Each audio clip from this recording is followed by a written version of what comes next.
1-minute warning.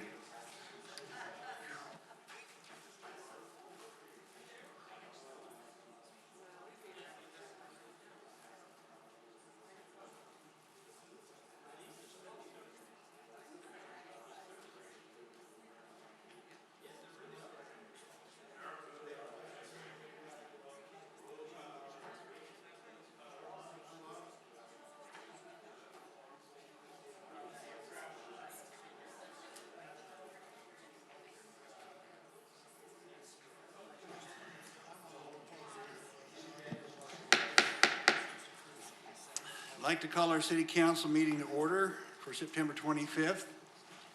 And we have all of our council members present except Councilmember Anderson, who has indicated that he may be late today. To begin with, we'd like to start with the Pledge of Allegiance that will be led by Robert Allred.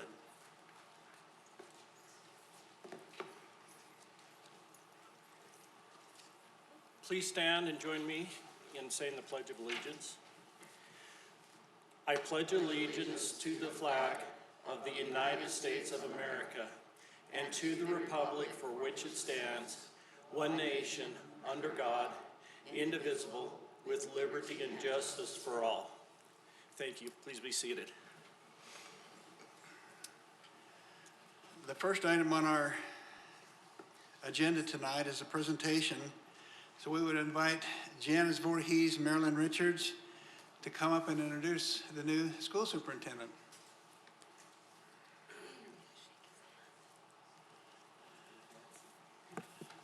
Mayor Riding, West Jordan City Council members and staff members, we really appreciate this opportunity tonight to introduce to you our new superintendent of schools. Last spring, we launched a nationwide search for a new superintendent of schools for the Jordan School District, as Dr. Patrice Johnson announced her retirement effective end of June 2019. We received many applications for the position and surveyed the communities for input on this very important search.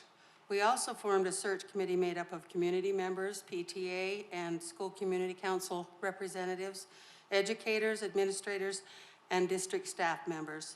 The committee took extensive time to read each application thoroughly, make comments, and evaluate each applicant as to strengths and what they could bring to the table or to offer to the district in this position. We especially thank Council Member Kayleen Whitelock. She served on this search committee, and they volunteered many hours to do a really thorough job of this search for us. At the conclusion of the search process, Dr. Anthony Godfrey was selected as the new superintendent for Jordan School District. Let me share with you some of his experience and accomplishments. He's been an employee of Jordan School District for nearly 26 years. I guess it's in the 27th year now. I won't shortchange him, 27. He's been a member of the administrative cabinet now for going on 14 years. I have to add one each time here. He was a middle school principal at Midvale Middle School, assistant principal at Jordan High School, a teacher of English, French, drama, and journalism at Bingham Middle, West Hills Middle, and Jordan High School. He has a master's degree and a doctorate degree from the University of Utah, and his Bachelor of Arts degree is in teaching, English teaching and French from Weber State University. We feel very privileged and honored to have Dr. Anthony Godfrey serve as the superintendent of schools for Jordan School District, and know that he brings great experience, very valued accomplishments, energy, and innovative creativity to this position. And those are all really important to us. We are excited for the future with Dr. Godfrey at the helm. And now I would like to present Dr. Anthony Godfrey to you. Thank you very much. I'm very pleased to be working with Jordan School District, but working with West Jordan City as well. In my role as Associate Superintendent and Administrator of Schools, I've had lots of wonderful interactions with the City of South Jordan, with elected officials and with the staff, with the students. West Jordan, what did I say? You've had it with both, but you said South. West Jordan is my favorite city in all the land. I'm sorry, I'm a little addled from the cookies. I'm not used to cookies in meetings. I think that's a great idea. We ought to be doing that. We've added a few things to West Jordan just recently. We have the IB program that will be going in at West Jordan High. We have a welding program and an auto body program and a diesel mechanics program at West Jordan High that grabbed national attention. We won an award for that, and the video of the kids at West Jordan High who were in that program, we did a promo video. People were wanting to hire kids from the promo video. They said, "Who's that kid in that video? We want to hire him." We also have the ALPS program that just started at Joel P. Jensen this year, and we're excited to have the ALPS program in the secondary schools in West Jordan now. And there are a lot of issues. As I've sat through city council meetings, you deal with a wider range of issues than I think the public realizes, the number of different things that you work on. And as a district, we have a lot that we work on as well, but we aren't effective unless we're working well with our partners, with the cities and municipalities in Jordan District. As kids, we're encouraged for the things that we do individually. Hey, you did that all by yourself. And sometimes our society emphasizes that. For me, the importance is that we're working with our municipalities, that we're working together, because I think we're only at our best when we're working as a group. And that coordination has always been easy to accomplish with West Jordan. And I have to tell you, officials and officials from West Jordan City were the first to contact me and the first to meet with me after I started in the position. And I'll always remember that, and that means a lot to me. I've set up a website so that I can get feedback from teachers, parents, municipalities, anyone who has comments to share. That website is sos.jordandistrict.org. SOS for Superintendent of Schools, and SOS because I want to help. So you can go on, you can submit comments. You can submit comments anonymously, or you can give me your contact information. But either way, we've set it up so that I'll be able to interact with whoever contacts me, and we've already had some great ideas. So I know that many of you have a contact in the district that you work with, and but if there's ever anything that I can personally do to help with an individual circumstance or with issues related to the city, I hope you'll give me the opportunity to do so. Thank you for the partnership. Thank you, Superintendent. I'd just like to add, we have a Jordan School District pin for each of you. And our superintendent has started a podcast about education. I listened to episode number 3 today, which was about health and wellness. You can find those at Supercast for superintendent, supercast.jordandistrict.org, and they are charming. Well worth listening to if you want to know what's going on in Jordan District. We're so happy to be here, and I'll bring you a pin. And I told the superintendent yesterday that I really appreciated the picture that he had for the Supercast. It's like a Superman thing. He's got a big J on his shirt. And I was so pleased to be able to visit with you early on once you were installed. So we look to the Jordan School District as a great partner for West Jordan City, and continue to look for great things to coming. So thank you so much for coming and being a part of this. Thank you very much. Mayor? And have cookies, please. I will do that. Mayor? We have comment from Councilmember McConaughey. Thank you, Mayor. Just really quick, Dr. Gottfried, want to welcome you to your new position. Look forward to working with you. But I do, while you're here and representing the school board, I do want to say thank you very much for opening up West Jordan Middle School to the public for one last time to walk through before it was replaced, before it came down. That was a very, very kind thing to do. And I really appreciated the opportunity to walk through the school with my kids and show them where I had the opportunity to gain a good part of my education. it was good to let them see where their dad learned, what classrooms he sat in, especially as our oldest was just about to start kindergarten. It made a big impact. So thank you for allowing my family that opportunity. It may seem like a little thing, but for my family, it was significant in what it will do for the education of my kids. So please relay my gratitude to the rest of the school board for that act of opening up West Jordan Middle. Thank you. I will do that. Thank you very much. Councilmember Jacob also has a comment. Yeah, I just wanted to say welcome for one, and also thank you. Nobody would know this, but Dr. Gottfried was personally very helpful with getting my daughter's registration done this year for high school. There were some special circumstances involved, and it was tough to get the school to work with us, and I was given Dr. Gottfried's number before your promotion, and you were very helpful, and we got done what we needed to get done, and it was great. And so I just wanted to say thank you for that. I didn't identify who I was or anything. It wasn't a special favor for a council member or anything like that. I was just a parent concerned for a kid, and the personal attention was notable, and I appreciate it very much. Thank you very much. And Councilmember Whitelock has a comment. Okay, this won't surprise you anything because we've worked together. Thanks for coming, but also I just want to remind you that West Jordan would like to have more schools on the west side, that we are growing, and all the time that planning guy over there is constantly bringing people that want to build on our west side. So please keep us in mind for new schools. Our community is aching for a middle school because boundary changes didn't effectually decrease the population of some of those schools as they thought.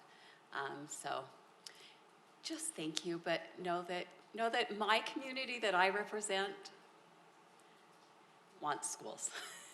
Thank you. We know that West Jordan is growing at a very rapid rate. We're excited about the new elementary school going in, and we've had discussions the last 2 board meetings about the need for relief at the secondary level as well. So, thank you.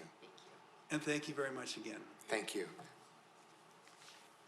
The second item is an update from Vaughn Nelson of UDOT regarding the 6200 South Bangor Highway project.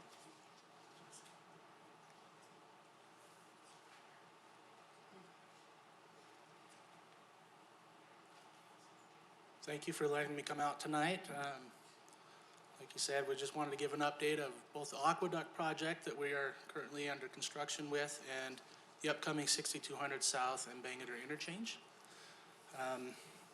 Is that slide show ready to? I don't know,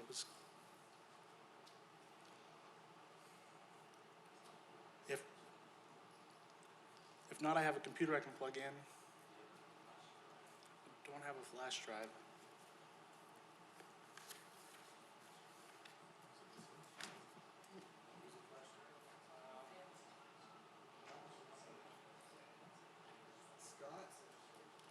It might be what I see in our packet.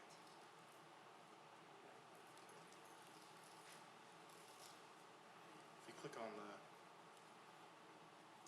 agenda. Sorry, we were told that this would be here and not to bring something for it. It's on our agenda right now. So,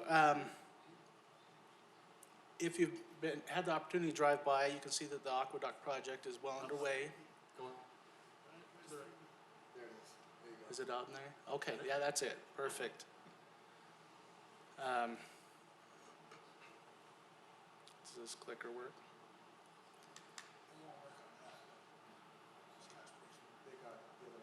That'll work. Okay.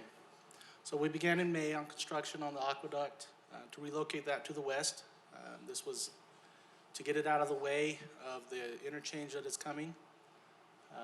We started receiving deliveries in July with the pipe, and this is a 78-inch inside diameter pipe, so it's a large, very large pipe. Currently, we're about 70% installed with that pipe. We're looking to finish the project in December and have that relocated and with the water diverted to the new alignment of that pipe. One thing that I wanted to bring up and remind the council about was the closure that's coming up in October. We have a 1-week closure starting on the 16th. we'll be closing the west leg of 6200 South to all vehicle and pedestrian traffic while we cross that road with this aqueduct. That will end on the 23rd, so it is just a 7-day closure. Try to get in, complete the work, and get out as soon as we can. We do have several detours that we've already worked with the city to approve. Here's a map of where those detours will go during this closure. They will be signed clearly so that the general public can navigate and know where to go during this closure. We will also have some partial closures on Bangor Highway in November to construct the aqueduct pipes that connect to your city crossing Bangor. These dates on this are tentative, depending on whether or not the aqueduct can shut down on time or if we need to delay this a week or two. Right now we're planning on November 15th to the 18th and the 22nd to the 25th. If these slide, they will not be on the weekend of Thanksgiving. So, and most movements, through movements will be maintained. There will be some restrictions on turning movements that will need to be detoured as well.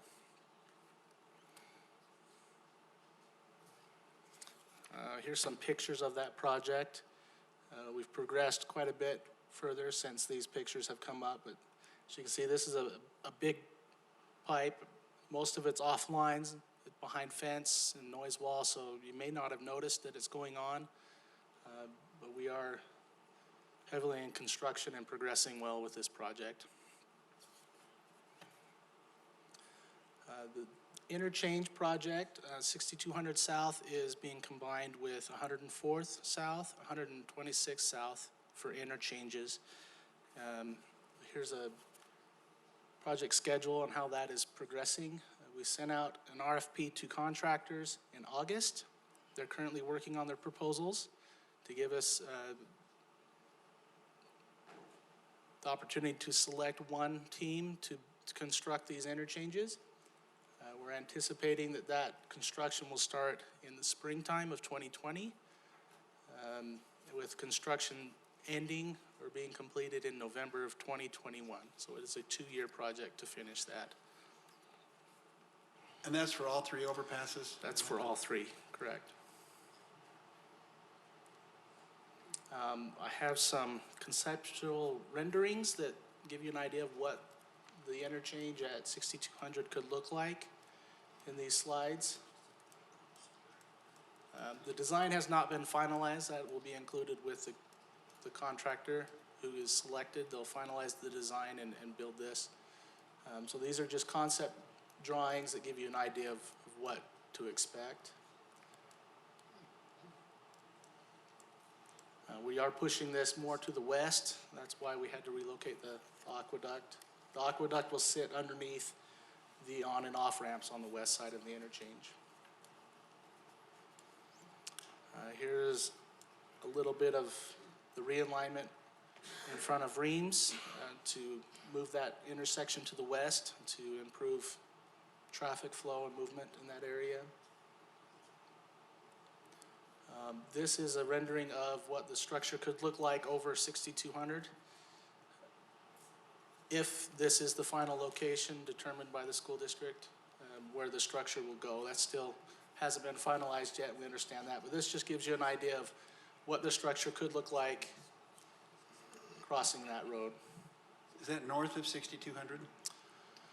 So this is on 6200. This Oh, is, that's on 6200, okay. yes. Fox Hills Elementary. Okay. This is looking to the east. So that'd be west of Reams. Okay. We did put some requirement to have this structure resemble the current structures over 6200. It won't be exact, but it will resemble the current structure so that people driving the corridor will have consistency.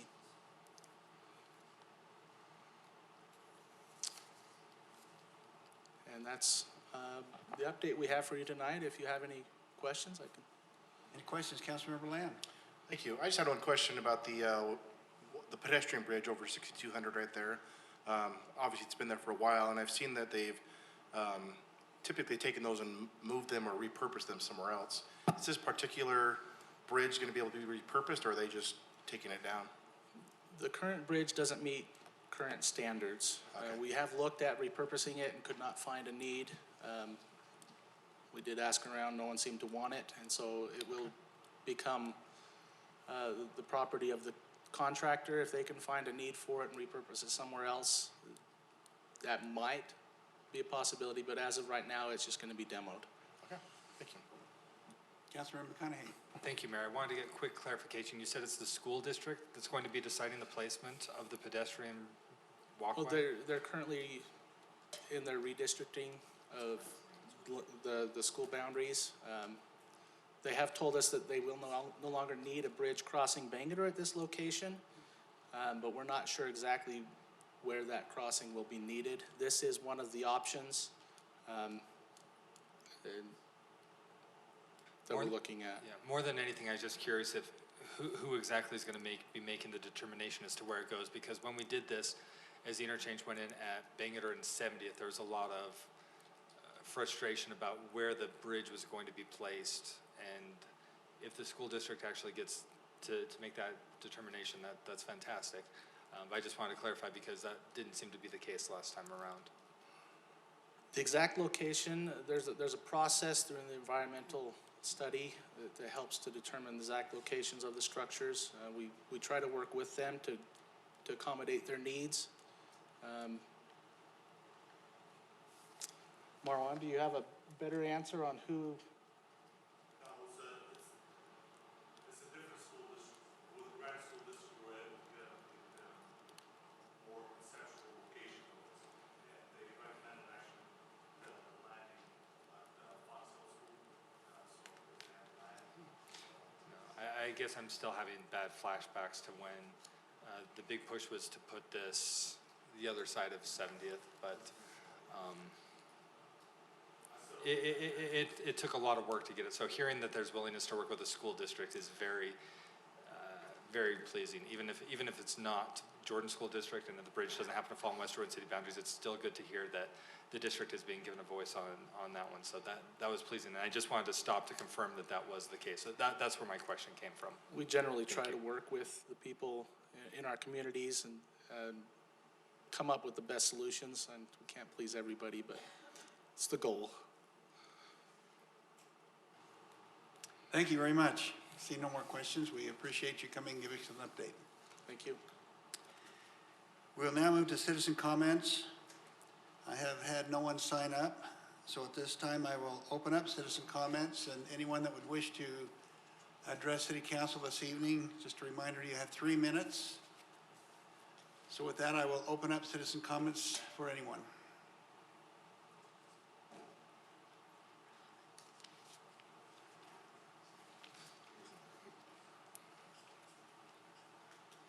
Sorry, it takes me a little bit longer to step up here with a broken foot, but my name is Rob Bennett. I'm a longtime resident of West Jordan. I just wanted to go on record for any of my fellow citizens who may be watching through the broadcast of this meeting that I was looking at the City Council agenda tonight, and I noticed on the workshop portion of the agenda, there are some significant things that are going to be discussed in that workshop today. And I think that for those of my fellow citizens who are interested in finding out what their government is going to look like after the clock rolls over into 2020, there are some incredible things that are being discussed and being contemplated that will be initiated when that change in form of government takes place. So I just wanted to say that you members of the City Council who will have the opportunity to set the tone for West Jordan City for generations to come now, you'll have some incredibly weighty issues, as if you didn't already have enough sitting on your shoulders, but you'll have some incredible things that you'll be able to do that will guide the way that future councils and future staff and future executives will have to work together. And it's going to be phenomenal for us to see how our elected officials are able to do this. So I just wanted to thank you for your consideration as you go into that workshop tonight. I hope that you'll know that the citizens are behind you, that we're wanting to have this be the most effective form of government that we can have, and that we are always at our best when we're working together. And I really am looking forward to seeing how our councils and our mayors and our staff will do this from this point on. Thank you. Thank you. Anyone else wishing to address council this evening? Seeing none, I'll close the citizen comments and move to communications. We'll start with the city manager and staff reports. Thank you, Mayor, City Council. At this point, no message from me, but there are messages that you can hear from Scott Langford and Brian Clegg. Mayor, Council, a few days ago we had the fall equinox, which means we're in a new season. We're in the Planning Commission and Board of Adjustment recruitment season. And so with that, I would just ask you if you have any recommendations that we should consider. Please get that to us as soon as possible through Mr. Bricky and his office. And we've got a number of positions that will be open at the end of the year. And so for both the Planning Commission and Board of Adjustment. So we have wonderful residents and citizens here that have a great insight and love the community, and we would welcome them to be part of either the commission or the board. Mr. McConaughey has a question. Thank you, Mayor. I did. I actually sent an email about this question probably 2-3 weeks ago, and I haven't heard back yet. But with the change in form of government, will the City Council be appointing the members of the Planning Commission and Board of Adjustment this year? Or is that something that's going to fall to the new mayor with the change effective next year? And then related to that, what happens to those who still have time left on their current term? Do they have to be reappointed for the remaining term by the new mayor, or do they just fill it out, continue to serve until the term ends, like members of the City Council whose term overlaps?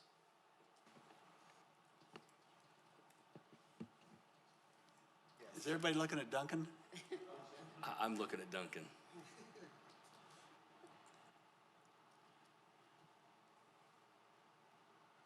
What it boils down to is the code changes for Title II.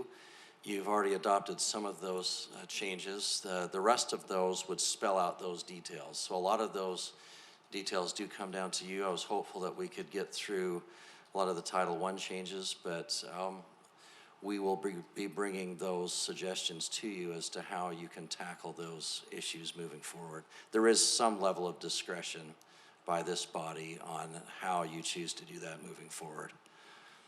It's not completely spelled out in the current code. So short answer, no answer? Okay, thank you. If you want to put it on the agenda by December, I think our last meeting is the 18th, and they are for appointment periods that will last into the next couple years. I would think that we can continue to honor those appointments. The other question you asked me about, we're working with Melena's department to create the pay schedule. It's not a pay, but a reimbursement for those members who are serving as board members. It's been a little confusing as to how we want to do that most efficiently, and that's what's held it up. But I can tell you Krista Smith has prepared the appropriate paperwork to pay those members of the Planning Commission the amount that the council set forth, and there is funding for that. Retroactive to July 1? Thank you. Councilmember Bland. Thank you, Mayor. Chris, I had the same question about that, because under the new form, the mayor will choose those planning commission members. Just my 2 cents is, since the code currently states that we still, as a body of the council, can make that decision, I think that we can discuss that. And I would say I would be okay moving forward, having us choose those planning commission members. I mean, there's 2 people that are running for mayor that will probably agree with me too, but we won't talk about that right now. And then my last question was for Scott. How many openings on planning commission, how many are turning over this year? So we've got one that is at his term limit. You can serve 2 terms. And there are 2 that have the ability to be reappointed, so potentially three. There's 3 openings. One for sure has to be appointed, and then there's 3 members of the Board of Adjustment. 3 of the 5 have to be reappointed for the Board of Adjustment. And, sorry, one more thing, coming up October 3rd and 4th, again, the City of West Jordan will be hosting the American Planning Association's Fall Conference here, both at the Viridian and in our community room downstairs. And we've already registered blanket registration for both the commission and the council. So that was a fee to cover both groups. So please feel free to come and go as your availability and interests are available. So thank you. Thank you. Brian? Just a couple updates. 7800 South and 40th West, there's going to be some traffic flow changes starting Friday night. And this is due to the contractor being further along sooner, a little bit ahead of schedule, and some safety concerns we're worried about in that intersection. Our deputy city clerk will pass out the graphic. So this will open up on 70th and 40th. This will open up both east and west travel. The lanes will be more aligned, so you're not with the left-hand turns and different things. You have better visibility on the top plan. So that will be moving forward. All of these will be taking place Friday night. I know it's not our normal notification time frame, but we feel we need to move quickly on this with different things going on. So I'll leave it open up for some questions if you guys have questions. Councilmember Whitelock. Just wondering if we've consulted with the police department on getting any input from them, seeing as how they have traffic people. Have we done that? I spoke to Chief Wallentyne today just to ask him what the main cause of the accidents were. And it seems, or the issues we're having is it's the left turn lane. So this will correct that. Okay. So the signage for the left turn lane? It's right now, it's a The visibility visibility? issue. Okay, all right, thank you. Councilmember Burton. Thank you, Mayor. Brian, my question is, as I look at this drawing, that yellow and white line going diagonal through the intersection, are those going to be painted and look like Those that? will be painted, that will, taps, directing traffic, that flow of traffic through the intersection, so there's clear direction for traffic going eastbound. What do you mean by taps? It's the, Oh, the little reflectors? yeah, the reflectors that stick up. Okay, I see. Flaps, I thought you said taps. I understand now. So are those necessary for the westbound as well? Because I see that's for eastbound. No, it's, because there's not anything in that intersection right now. This is just to direct, because going eastbound, the lanes aren't lined up, so it's just directing traffic so the lanes are lined We up, can see directing them where. into the lane. Thank you. Councilmember Jacob. Thank you, Mayor. Just so I'm reading this correctly, the traffic across the south end of the airport will be bidirectional then, as of Friday. Is that correct? Correct. So eastbound traffic will not be turning right onto Airport Road Correct. to continue going east. Correct. Only if they want to go south. Correct. Right, okay. Excellent. This is a day we've all been waiting for. Again, we know this isn't the typical time frame to get the public information out. I've been working closely with Tawny on the communication of getting this out. So is the CIP group with social media, and then the target email list that we're going to be trying to get it out quickly. VMS boards will be in place tomorrow, warning of the traffic change coming, or the traffic flow change coming Friday night. So. Councilmember Whitelock.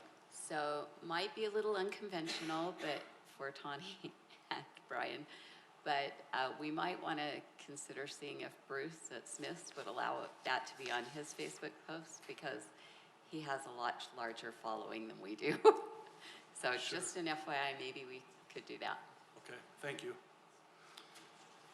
The last thing, just a quick update on the playground. We're moving along quickly on this. The last bit of the concrete was poured today. Tomorrow, the artificial turf area will start being installed. The amenities, garbage cans, and sun structures, sunshade structures that will be placed in the artificial turf area will be delivered October 3rd. Those will be installed as soon as they come in. And then landscaping is moving on target right now. So topsoil was delivered today, irrigation's in. We just gotta get grade and move. So I think we're still moving along. It'll be interesting to see what this weather does to us. It's supposed to be coming in on the weekend. So just a quick update. The playground is built, the surface is in, the fall surface, and it's looking really good over there. So that's all I got. Thank you.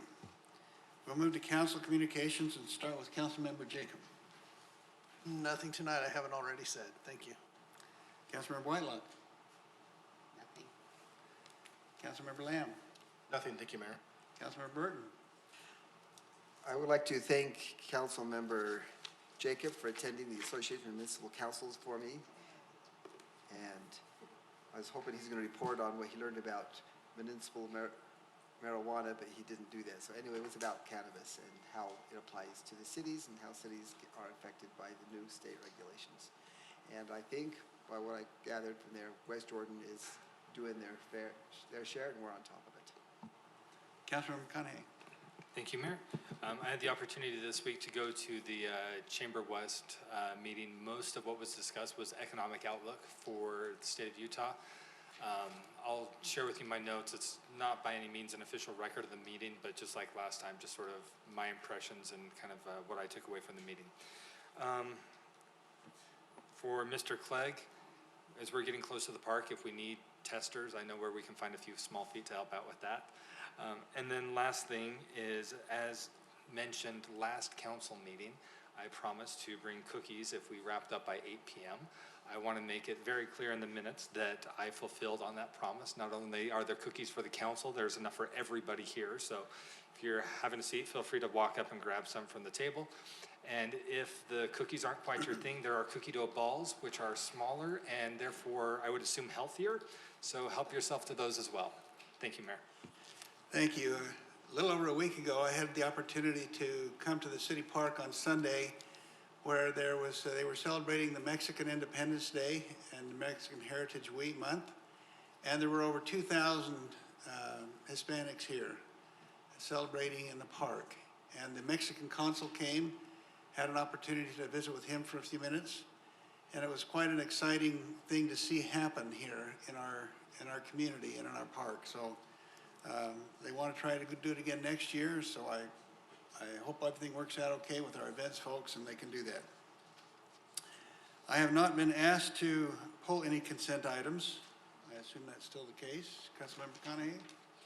Thank you, Mayor. Nothing to pull per se, but I would bring up the request I shared earlier that we return to the format where it had the dollar value listed clearly with the consent item, what it was. It used to be right in there with the verbiage, and now it's buried 3-4 pages into it. You have to look through the actual resolution itself to find it. Otherwise, I mean, to see the increase of $37,000 for item B, you've got to dig a little ways in there. Item C, $11,000.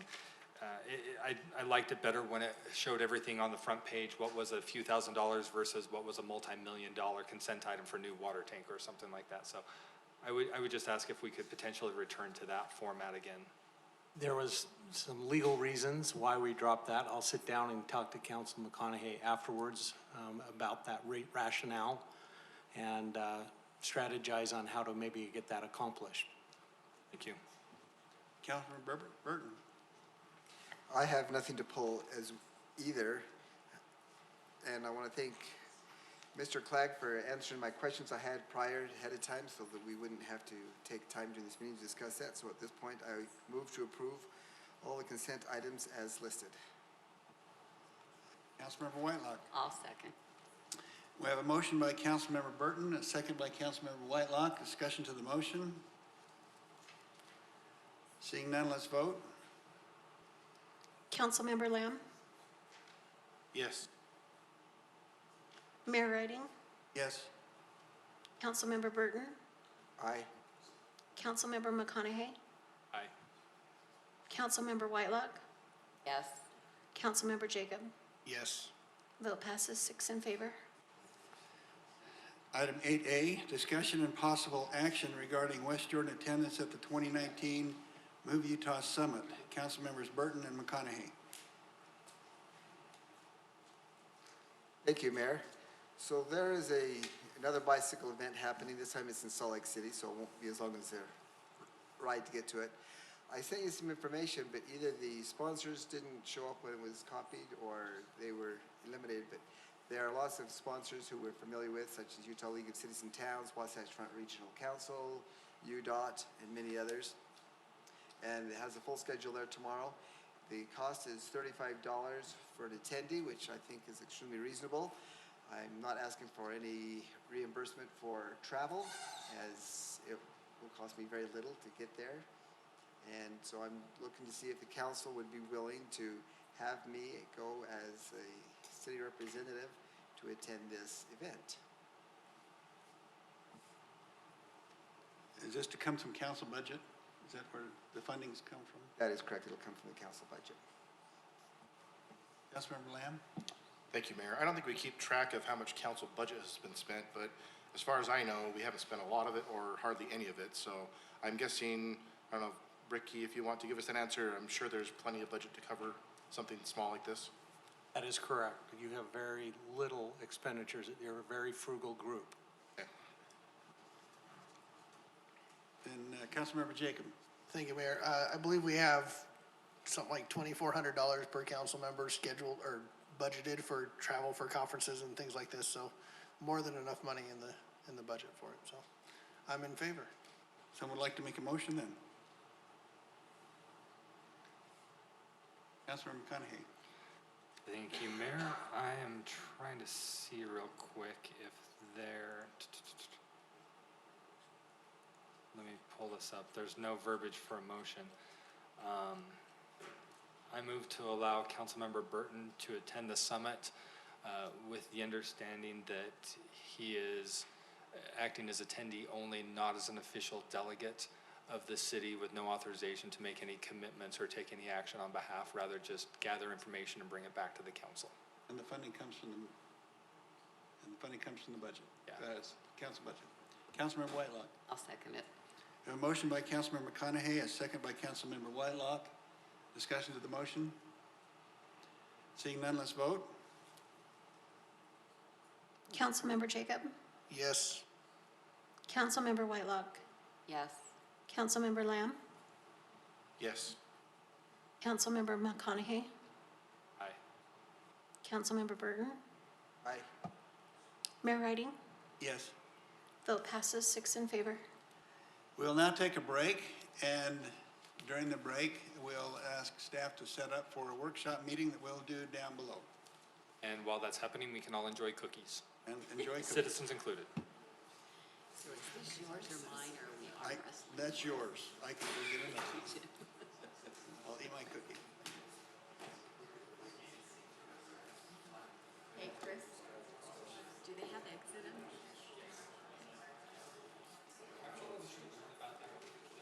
That's only my thought. It's like, I eat it, but. Is this a presentation you already have set?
Let's reconvene our council meeting.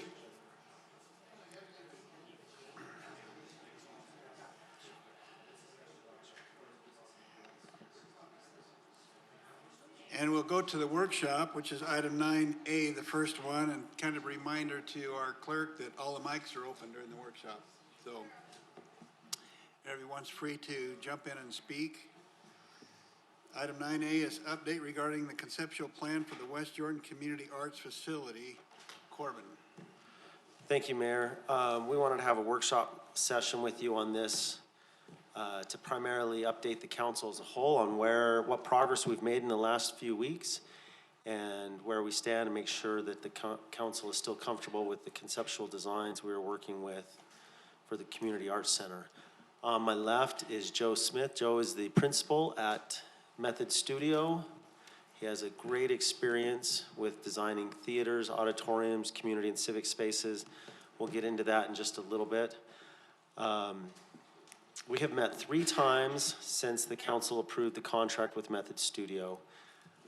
We have worked through some cost issues, some site issues, some minor design issues, and feel like it's time now to get back to the council, circle up and make sure we're still on the right path. I want to start with some update and history from Scott Langford, and then we'll turn the time over after Scott's presentation to Joe and let him give a presentation about his firm and then about the conceptual design. We want to get through these presentations and then do questions, because I think many of your questions will be answered as we get further along in the presentation. So council, the following information is meant for context. This is an important decision that you have to weigh, and hopefully this information, this historical information will help provide some clarity as how we got to this point. So we're gonna jump in the DeLorean and go back in time here. 1997, you'll notice I've got a number of slides I'll pop through, but it started of course with the rodeo grounds, the aquatic center, the old sugar factory, and the city hall's out highlighted there on the aerial. In 2002, you can see by the aerial photo that significant progress was made. We had the rec center, the senior center online, and it was during that time that the city council approved a master plan for, it was called the main park back then. You can see I've overlaid the 2002 master plan for context, and by 2004 we had plans for the Ring Road 3rd District Court building was under construction, and you can see that with the aerial. You can see the construction of the Ring Road as a key element, a focal point for circulation for the park. 2005, we moved the rodeo grounds. That was the first phase. Also, the Justice Center was under construction. The Wild West Jordan Playground was there. And so the park, as many people know it today, really was taking shape. 2006, again, you see the overall master plan, the Memorial Garden, and this is where your involvement and your knowledge of this probably be helpful. I believe it was around this time that it was changed to Veterans Memorial Park, and you can see the Memorial Garden was added in 06. Stedman Barn, the ADA ball field, the SME Steel sponsored, got installed in 09. 2011, the sugar factory was demolished and removed. The Viridian and the library was also put in as part of the complex. 2017, the new pond in the yard were reconfigured and installed. The new district attorney's office was built, and then that brings us basically to today.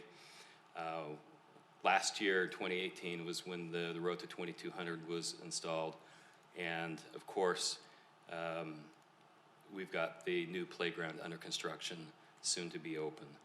So with that, a real key component to this master plan, as I read through the minutes and looked at the original plan, was the site circulation. Yes, pedestrian circulation is important for a park, but the vehicular circulation highlighted in red provided some good access to the residents. As you compare the master site plan circulation versus the built site circulation, you can see the differences in red and blue. And then as we consider the siting of this cultural arts facility, the yellow lines indicate potential connectivity and circulation to kind of complete this important part of the park. So that's context, that's some history as to how we got here, how the park evolved over time. And it's exciting that this council has an opportunity to, in large measure, keep things going and complete this southwest portion of Veterans Memorial Park. So I'll turn it over to Joe. I'll switch over to your presentation. Do I need to talk into the mic? Okay. Let's get it. Is it going to work for you?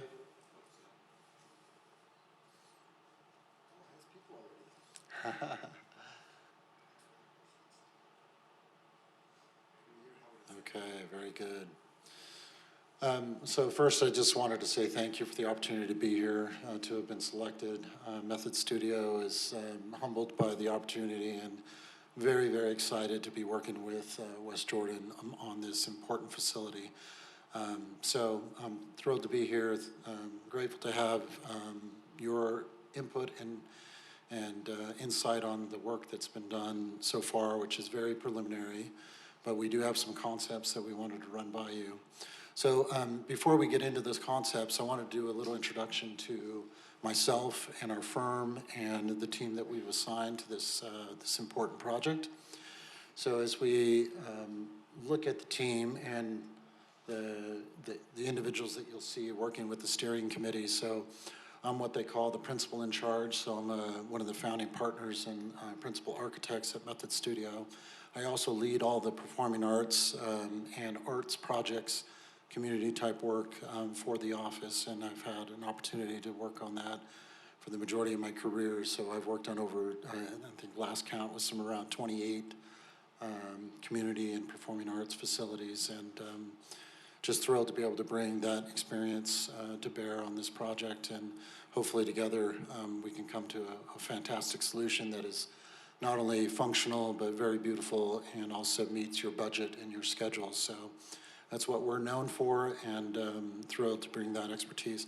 I also bring a really deep team. So my team, Todd Kelsey, project manager, so he's one of our senior top project managers at the office.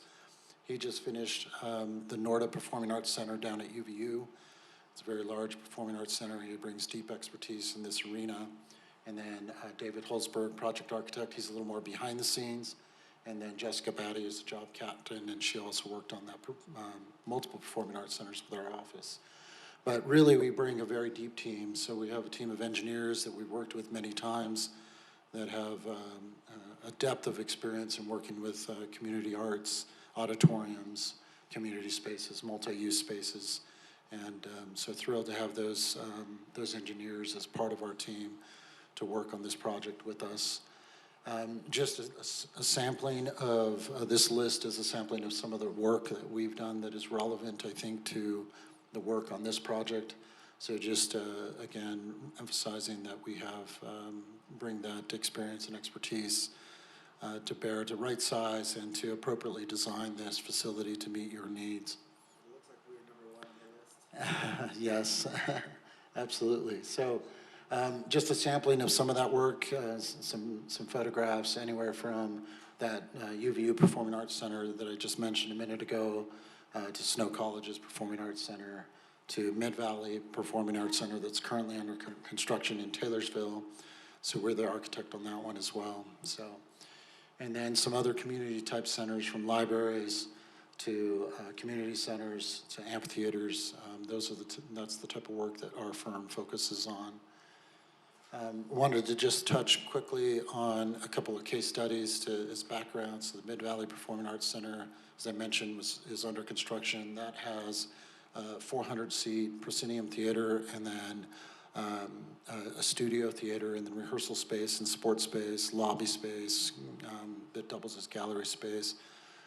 So we're thrilled to have been a part of that project and that's moving forward. In addition to that, and I think this project's here for Orem Community Center, what they're calling Library Hall. It's a 500-seat auditorium, but it's a very multi-use auditorium for not only for the arts, but also for storytelling, for city meetings, and a multiplicity of uses. And it was designed in a very flexible way. So this project bid in April this year, and the numbers from that, I think, help inform some of the work that we're doing for you. So we have some really good data on an auditorium and community space that very similar to what you were trying to do. This one's a little bit larger, but it came in at about 6.7 million with your budget at 5 million, but only doing 250 seats. We think it's very doable, and just be very wise about the kind of functionality and the level of performance. So just appropriately designing it to your needs. So jumping into your project, so we always begin by spending some time in your community. Todd Kelsey actually lived for a number of years here, and so your community is dear to his heart. And as a team, we spent some time in your community taking what we call a photo tour or photo documentation. We put together those photos in a little coffee book and was able to give that to some of the steering committee members during the selection process. But just wanted to touch on some of those things that we put in the book and that we observed as we spend time walking in your community. So the progress that you've had over the last years that Scott just went over has been incredible, and just the time and energy that the community puts into improving these public amenities and really tying that into the history of a place, I think is just really admirable. So we look at all those components, we look at the history, and what are the photographs, the context, the textures that are appropriate there at the Sugar Beet Factory. What does that mean to this place, to your community?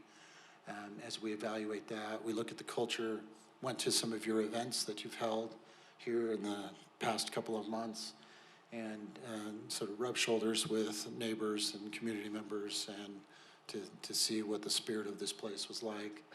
So spending time doing that, you're a community that industry plays a strong role in, understanding how that role can apply to the way that we build our architecture and the way that we design our buildings also becomes important. And then the relative, more formal context of the place where we are building this building. So understanding the community area, but also City Hall, all the buildings, the park, the context there, the art that's been integrated throughout. And then Scott went through this portion here, but we also had some investigation in looking through the history of the site as it developed over time, and really this 6.05 acres on the old Sugar Beet Factory being identified as as the primary site. So we investigated that, and we're going to talk about our concept relative to that, but we also have an alternative site just right nearby that we want to discuss with you and get your feedback and see if there's any pros and cons to evaluating whether which site is really the right site for this building. So as we looked at it, we have the potential building location with frontage to the road there, 2200 West, and then where would the parking go, and what does that mean for future growth, and how that would work in a long linear site like this, and then how does site access begin to work with a site here. So we also evaluated and took some sound readings from the TRAX station, or not TRAX station, but the TRAX line. So the proximity to TRAX is going to have an effect to the building, in particular when you have music performances or theatrical performances, any type of events that are sound sensitive. So we'll have to be cautious and careful and plan appropriately. But that begins to inform the decisions on how we orient the building and how we can buffer from those sound elements. So that begins to play a role. Sight lines, what are those opportunities from this site? And then green space and how that can play a role. So, and then if you have parking on the one side of the building, do you create an entry plaza? All those things are things that we begin to think about and to look at. And then the individual components of the building itself. So as we start to really analyze and evaluate what spaces would go into this building, what was identified as the goals in the RFP. So we have the main auditorium, a multipurpose room, support spaces, lobby that can double as art space. You know, is there potential for a sculpture garden or a future sculpture garden? Where do patios, green space, entries, all those things take place? So we start to look at this at a bubble diagram level. And from there, we start to advance that forward and look at internal relationships of the building. So the need to have that lobby and art gallery as that sort of pre-function event space prior to going into an auditorium. So that key relationship, could that also double as pre-function space for a multi-purpose room? Could the multi-purpose room be overflow for the lobby art space? How is that related to a warming kitchen potential, and then also the entry plaza, green space, and so on?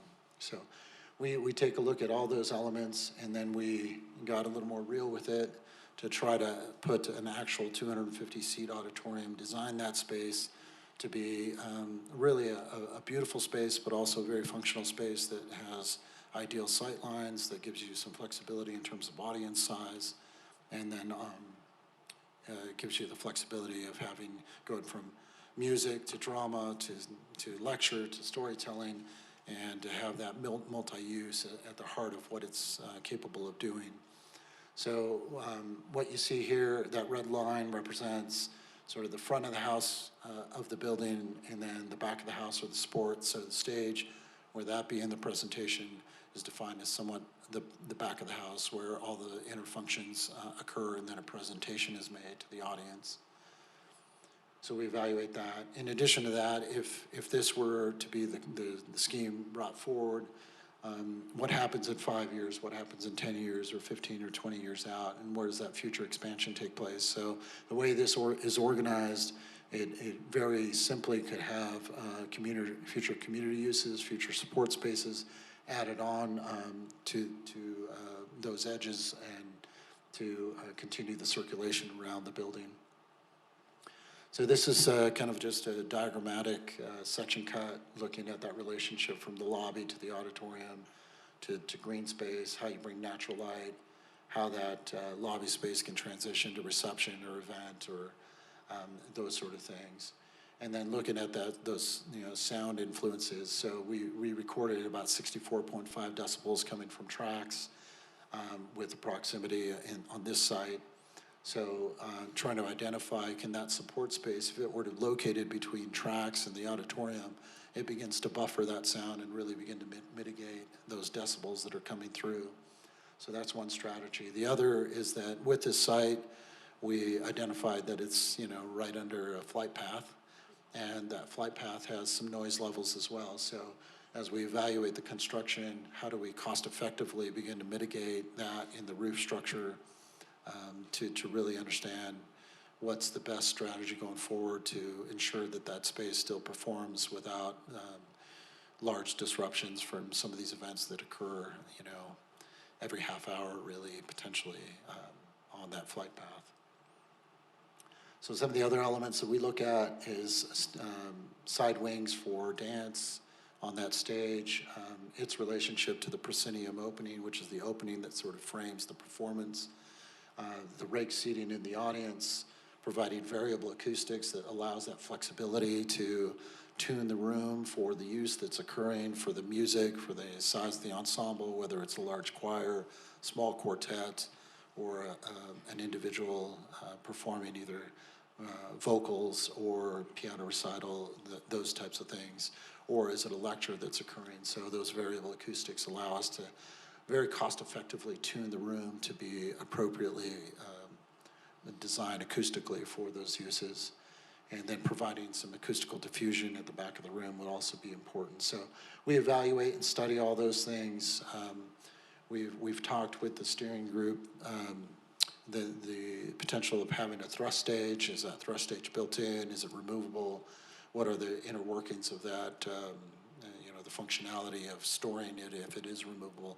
All those things are things that we're looking at, that we're evaluating pretty early on to help shape and form the space and give you the use that you're looking for. And then also the ability to bring in a sound shell. So when you're having music performances, it enhances that, the acoustics in the room. That sound shell needs to be stored somewhere, so providing the right storage, not only location, but how it gets from storage out onto the stage, and keeping that very simple. So as we evaluate that, we also look at what makes a great performance is audience intimacy and that connection with an audience. And so with a 250-seat auditorium, you naturally have great intimacy, but that can be enhanced in the way that you lay out the seats and the way the room is shaped and formed. So we're evaluating that as well to create that intimacy, and whether it's for music or for dance or whatever it may be. So initially we looked at 2 plans, and the orientation and relationship of all the sports space, lobby space around the auditorium remained the same, but we evaluated the hall itself or the auditorium itself. And what this looks at right here is you have what we call a parterre, which is a group of seating that is at the back of the room. So does this have a laser pointer on it? Is that the green button? Yeah, the green button. Okay. So the parterre here at the back of the room. So one thing that what we've done in this design to try to create ease of use, but also to try to mitigate cost, is that we've developed a design where the lobby elevation is at the same elevation as your stage in terms of height off the ground floor. So it's all at what we call a 0 elevation. And as you enter the hall, we have side boxes and a side aisle that is also at that 0 elevation. So flow for handicap accessibility and flow to the stage is very clean and simple. And then you have a crossover here that's also at that elevation. And then the seats rake from here down to the front seats, which is approximately 36 inches lower than your stage. And then the parterre are seats that go up from there. So in essence, it creates this group of seating in the back of the room that is somewhat like a balcony, but it's not the cost of a balcony. And what this enables you to do is it provides a little more of a sophisticated use and organization to how you might utilize the audience. So you could have a smaller audience performing, or audience for smaller performances, and then you could rope off that back area, dim the lights back there, and that performer can still feel very connected without feeling a large empty room. Or in the event that you need all 250 seats, you utilize the whole thing. So it just provides that flexibility and still providing great intimacy. If I'm getting into too much detail, just say so, but. How many seats are in that parterre part? So. Out of the 250, was it 50 seats back there? Yeah, I think out of the 250, it was a little bit under 50 seats, something like 48 seats, yeah, so something like that. Now this can all be adjusted, and we could throw another row back there, for example, but this felt like a good splitting when you only have 250 seats to still have, in essence, 2/3 in the front, 1/3 in the back, something like that. So we also evaluated the sight lines, so you can see the parterre is elevated in the back to provide sight lines to the stage, and then you have the rake seats that go down, and then the stage front right there, proscenium opening. This was the other scenario that we evaluated.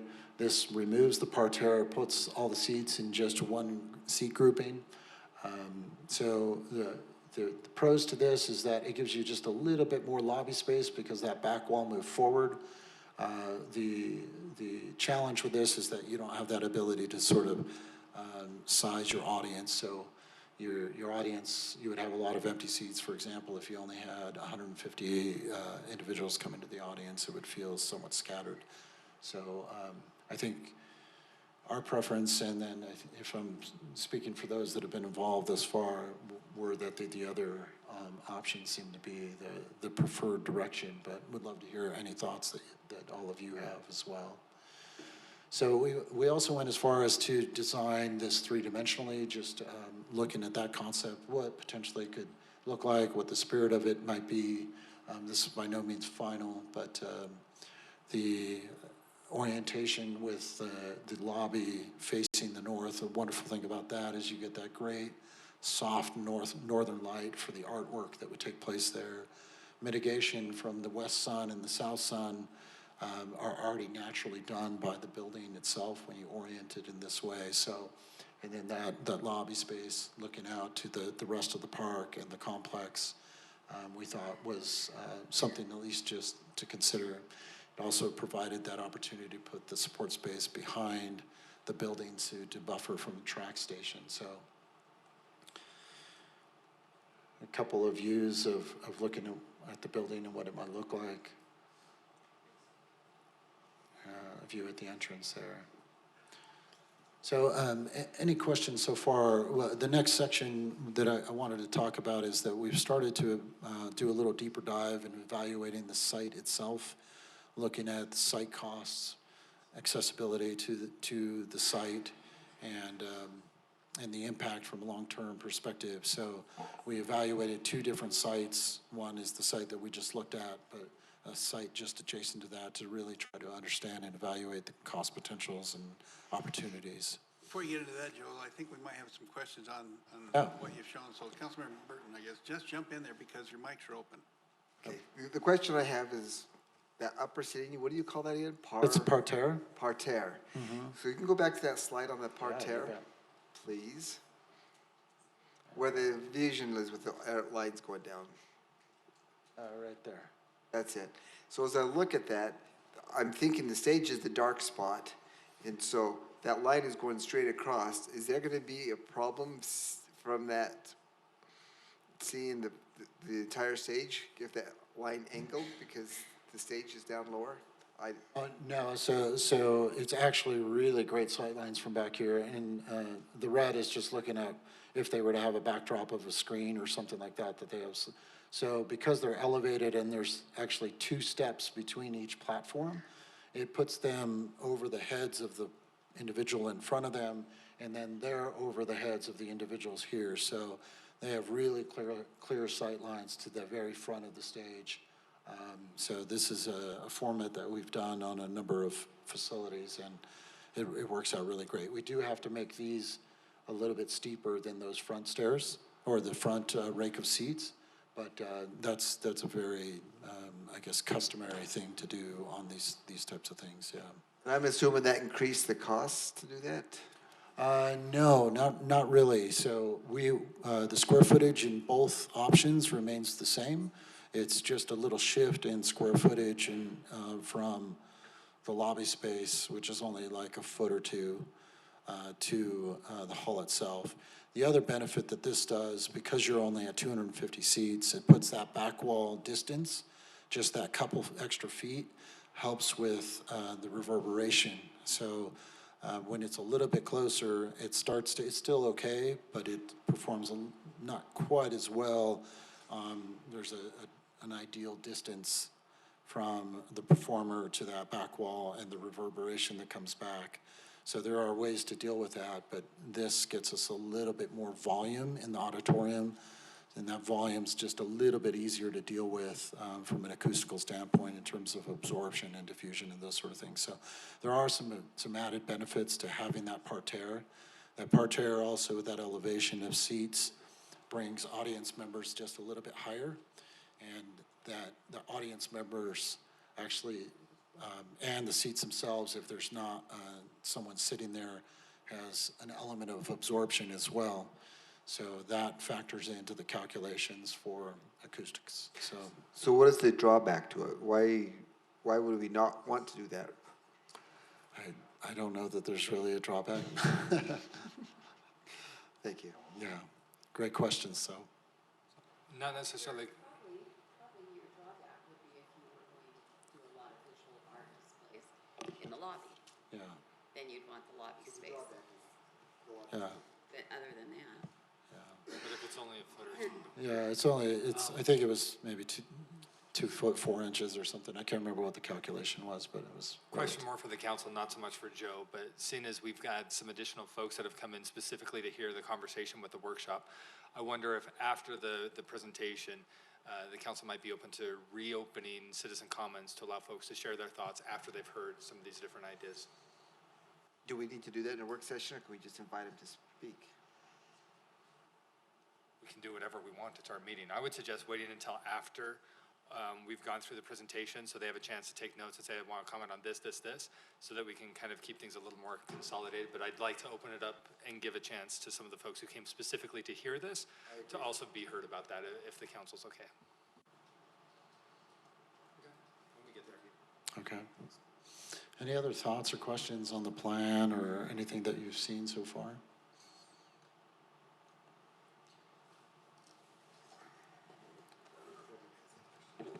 Well, question for the council. So this is the conceptual, really rough, but conceptual design of the theater, the layout. 250-seat auditorium, raked seating, multi-purpose room, lobby. This is the direction we're going in terms of building design. Council, are you generally, is this what you were picturing, and are you okay with this? This is more than I was picturing, so I'm looking forward to the price tag part. I'm okay with this. Couple little details that I would want to watch for, like making sure it's like tiered and not a straight slope. So if someone drops a bottle or something, it doesn't roll all the way to the front. Not having learned from experience or anything. But then also I'm curious about placement, location, the conversation that we're about to get into, opportunities for expansion in the future. I know we're trying to be as frugal as possible, so I want to make sure that we leave ourselves with room to grow and how that growth is going to look. So that's probably where I have more concern than with what we've seen so far. And I know Councilman McConaughey said wait till we're all the way done, but do you think it'd be better to hear from the? No, not yet. Let's move on to the site discussion, if we can, because this is really a two-part discussion. Design of the building itself, and now we want to talk about the site location and relative site costs. So my quick question is storage. I know it's going to come up. And obviously, the next council and whenever this gets finished, we'll have to discuss what can be stored, how it can be stored, how long it can be stored. I didn't see a lot of storage on this concept. Is it just that small area right there to the bottom? So this is sort of storage area here. You'd have a loading dock and you'd bring through overhead doors or large doors right onto stage, but you would be able to store there, so. Oh, now you're testing my memory. I don't know if we can zoom in there. It does say it on there. It's 500 square feet. Yeah. So, I think yeah, that's the question that's going to come up is storage, I know. absolutely. So one thing we were trying to do, because we have the data on this this Orem facility that bid in April, that bid for about $312 a square foot. So that came in about 6.7 million. It's just a little bit larger facility. So working from those numbers, they have a similar program. They have lobby space that's doubling as art space. They have the main auditorium. They have a multi-purpose room that also doubles as a green room. And then they have the back of the house storage and support space as well. So it was actually a really good precedent for what we're looking at here. So what we evaluated was, so if that bid in April, this is going to bid early spring next year, what sort of escalation have we seen in the construction climate? What's the market doing right now? And we've seen anywhere from 5 to 10% escalation per year. So depending on how the year shakes out. So adding an element of escalation, we were estimating that potentially to hit your $5 million, we needed to be somewhere in the $340, $345 a square foot to get the equivalent type of facility that has this program.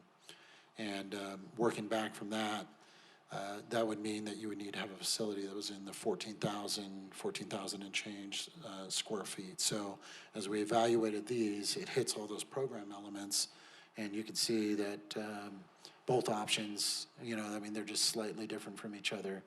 14,670 gross square feet. So it's tuning that amount of storage, tuning that amount of support space to be, you know, what's needed, but enough to fit within the budget and still have a functioning facility. So something that we're paying a lot of attention to and carefully evaluating. And we're at the very beginning, so you know there will be additional cost measures and cost discussions and estimates that will happen along the way as we further the design along when materials are decided. All those things we'll just have to, I think as a group, be very judicious about our selections in order to meet your budget. So, so last time around, we had a lot of conversations about storage and shop space, and this is where the conversation last time started to escalate the price tag, because, well, shop space shouldn't be too much if we just move the wall a few feet, and you know what, let's add a little bit more for storage, and that became quite an issue. We tried to focus the conversation rather than on the building, on the facility use policy. But it's definitely something that's going to be a point of contention. We're going to need to have that figured out before the building starts being used. So that facility use policy is incredibly important, along with the design of the building. So I'll just throw that out there. Need to be a lot of thought and consideration given to that. And maybe it would be helpful, I didn't get into the detail of some of these support space program elements, but I can point them out with the pointer here. So your multipurpose room would have a storage area associated with it for tables and chairs. And then we have a family restroom or a unisex restroom. The larger building restrooms for, you know, everyone in the building, the audience and so forth associated there. A janitor's closet, water fountain. This is the warming kitchen. And then these are changing and changing rooms for men's and women's, associated with sort of with the back of the house, so that they have quick access to the stage. A crossover corridor for or for performers to cross over from one side to the other. And then we have our mechanical, electrical, comm rooms located there, and then the storage room. So we did include a ticket office up here at the front. And again, the final evaluation and plan of all this is still, this is very early, but we wanted to test it with, you know, real sizes and real dimensions to see where we landed from a square footage standpoint, so we can evaluate the cost of that.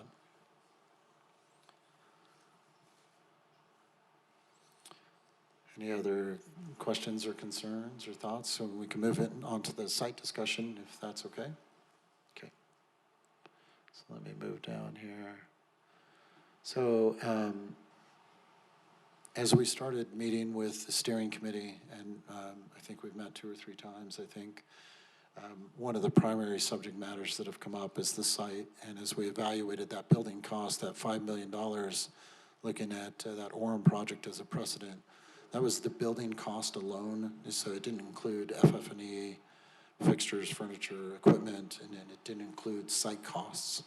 So site costs became a primary point of discussion, and site infrastructure, roadways, access ways, parking lots, all those sort of things. So that instilled or motivated us to really take a look at that.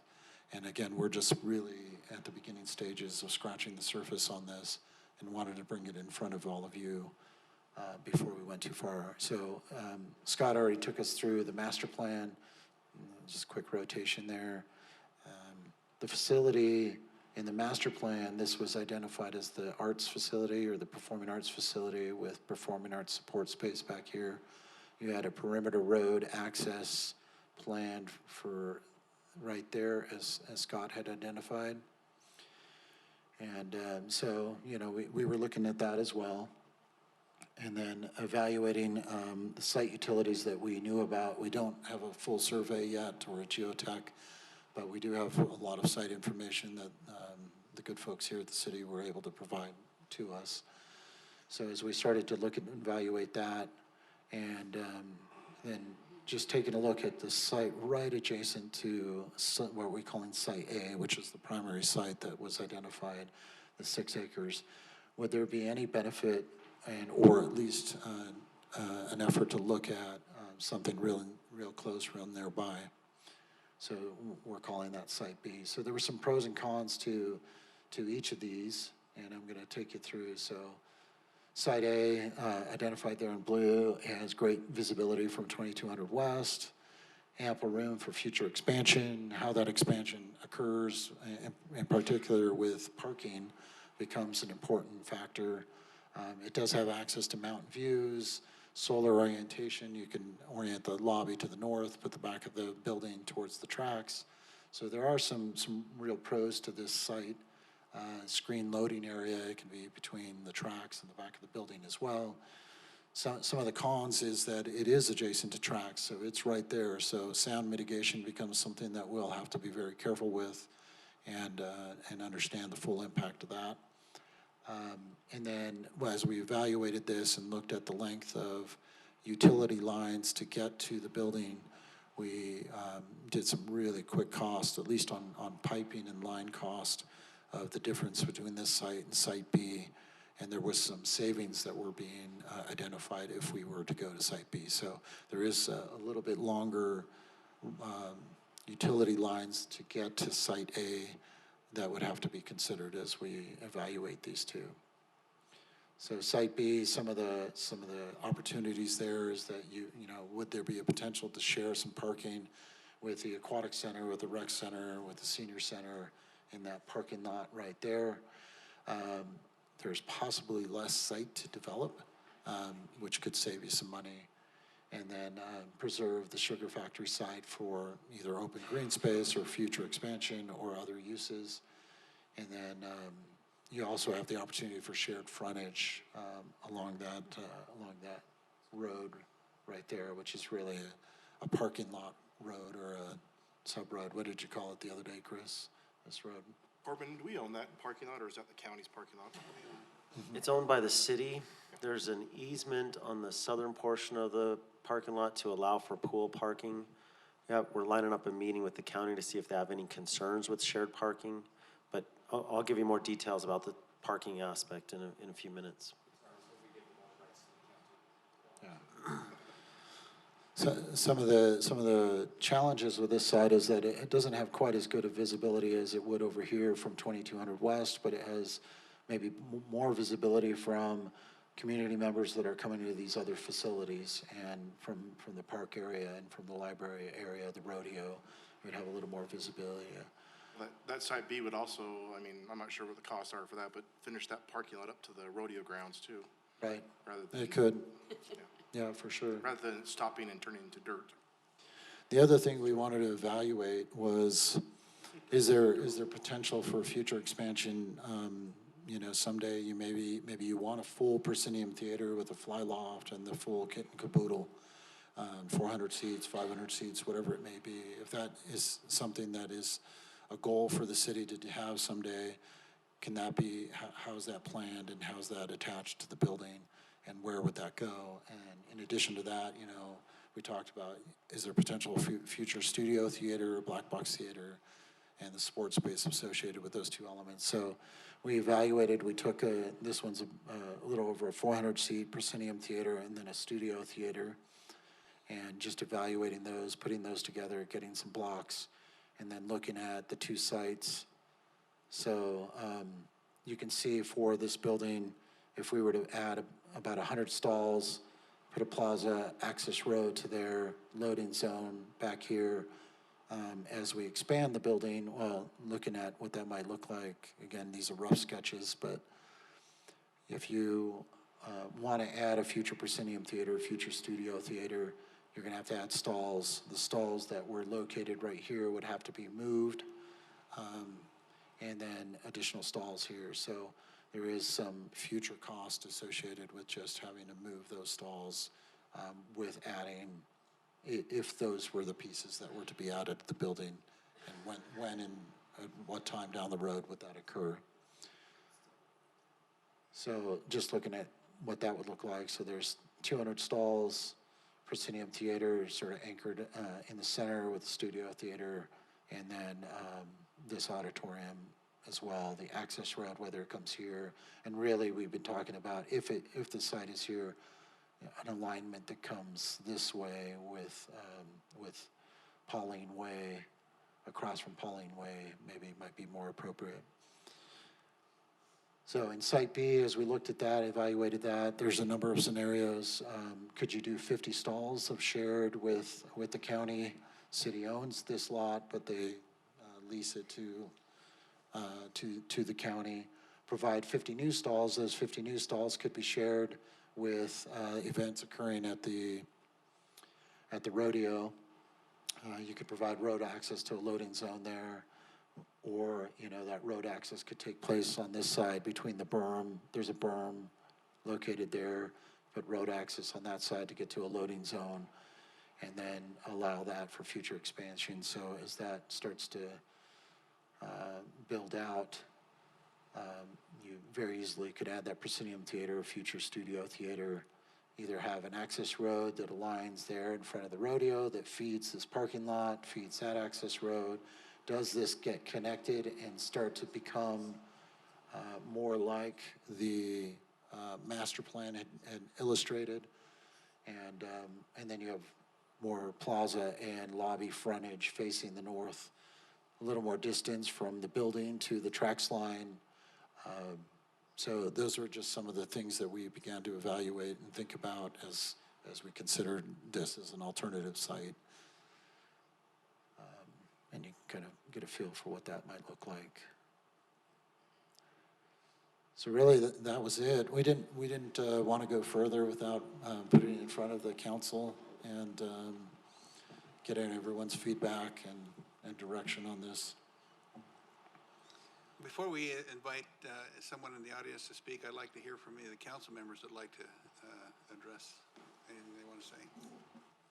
So I'll just jump in then. I like option B a little bit better, although I think I would suggest rotating this 90 degrees so the plaza is kind of facing to the east, so we could kind of expand that down to the south. Just because if we do it in this route, then there's no ability to use any of that, not really an ability to use any of the land to the south for other things. I would wonder how it would tie in, how you could get back there if we were to look at further development down there. Yeah. Then the other thought is, we started off by going through an overview of the history of the master plans out there. Obviously, our master plan is currently way out of date. I really think we need to update our master plan so that as we do develop this out in the future. You mean the park master plan? Yeah, the park master plan. The master plan for this particular park. Because, I mean, right now, the current master plan from 2002 shows a street that's going to be coming right through here. So if we're not going to do that, I'd like to make sure that we have that plan, because we're talking about running pipe, running storm drain, running sewer. I really want to make sure we know exactly where the roads are going to be, so that when we locate the infrastructure, we don't have to relocate it at some point in time in the future. So those would be my two thoughts. Number one, potentially rotate 90, and number two, make sure that we update the park master plan. I don't think the park master plan can be updated prior to when they need to do this, though. No, probably not. But it's something that we should add to our list of things that need to be done. It can. It should. I don't think it would apply at this point for this building. But it needs to be considered, because if we're going to be running a whole bunch of stormwater line, well, okay, where does that need to go? Where are the roads going to go? So I think Mr. Langford's group can give us a pretty good feel for what things will look like before they go back and really do it in detail. But just make sure, I just want to make sure that that's considered before we go nuts. So, but if we rotate that, then are we rotating the building? Because currently, the way he has it, then it would be facing north, which he said was better.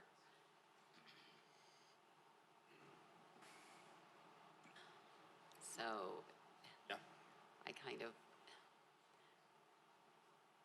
I personally kind of like it facing north for the reasons that he stated, for the sun. And The actual site plan, the orientation, the layout, the best design of the building on the site, we'll probably make those decisions down the road and let the architect really lead us and guide us in those considerations. But I like it because it's farther away from tracks, and I like shared parking because that's cheaper. What are the chances of us building those 2 future theaters? I mean, it's taken us this long just to get 1 theater, right? It's always good to plan ahead. So I'm with Kayleen. I like the way it's situated to the north and keep it that way. I'm not gonna worry about the future other 2 theaters today. We can talk about that later, but I like that layout that it is and that it faces the parking lot and then it has easy access to that parking lot that's already there. So what about all that land to the south? The what? All the land to the south?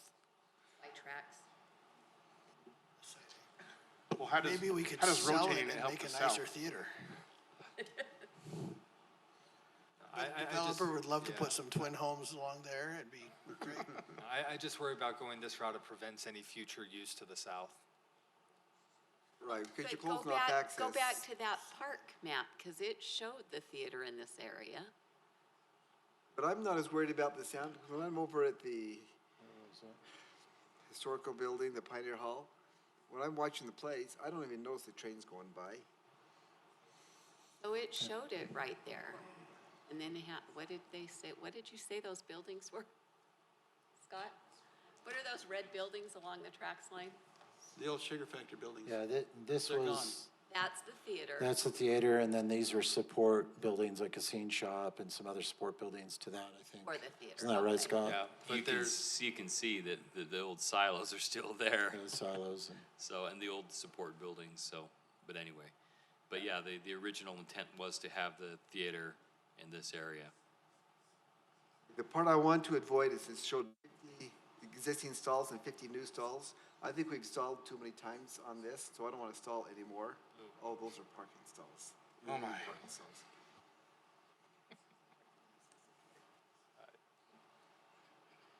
Okay, is there someone in the audience that would like to address council regarding this issue? Please, What a surprise. Do we need mics? he can borrow one that we've got right here. You can just have a seat in that seat right there next to Chris and use that mic. Thank you. I think I know most everybody here except for Mr. Smith. My name is Vic Groves, and I am Chair of Cultural Arts Society of West Jordan. As we watch the presentation, first of all, my comments are going to be hopefully constructive, but I just want you to know that the positives far outweigh any negatives. So, we've had arts programs here for almost 25 years, and without a building. We like the parterre plan, although it really doesn't matter. Either one of them is good. I like where you put the sound and light booth. One of the issues is storage, and where you had the storage there and / scene shop, we're talking about musical instrument storage. So that is not going to mix with a scene shop. And so we currently have a very small scene shop that is working thanks to the city, and that is the 1962 building, which has recently been dubbed the Sugar Cube. So just historically, in the Sugar Factory, that's where we actually performed from 2004 to 2010. Thus, the name that we currently retain, that our theater currently retains, which is the Sugar Factory Playhouse. So band equipment storage is a big deal because because we don't want off-site storage to do that. Another big deal is, and I don't know how we're going to do this, okay, but rehearsal space. We right now, yeah, it's a big deal, is rehearsal space. Off-site rehearsal space or on-site rehearsal space is a big deal. And tracks, I think Councilmember Burton brought up a good point, and that is we perform at Pioneer Hall twice a year, and which is right next to tracks, same proximity as this, without an issue. We hear the announcements at the track station, but we don't hear the trains go by. And this is not, Site A does not have proximity to the track station. One concern about Site, it has proximity to tracks lines, but not a station. One concern about Site B that we have is that some of our busiest times of the year for instrumental performances, for theater, is right during rodeo time. Are we going to be sharing a parking lot with rodeo? If so, that may not work. Site A may be a better alternative. Historically, for us, we like Site A, but again, the positives far outweigh any negatives, and so did I miss anything?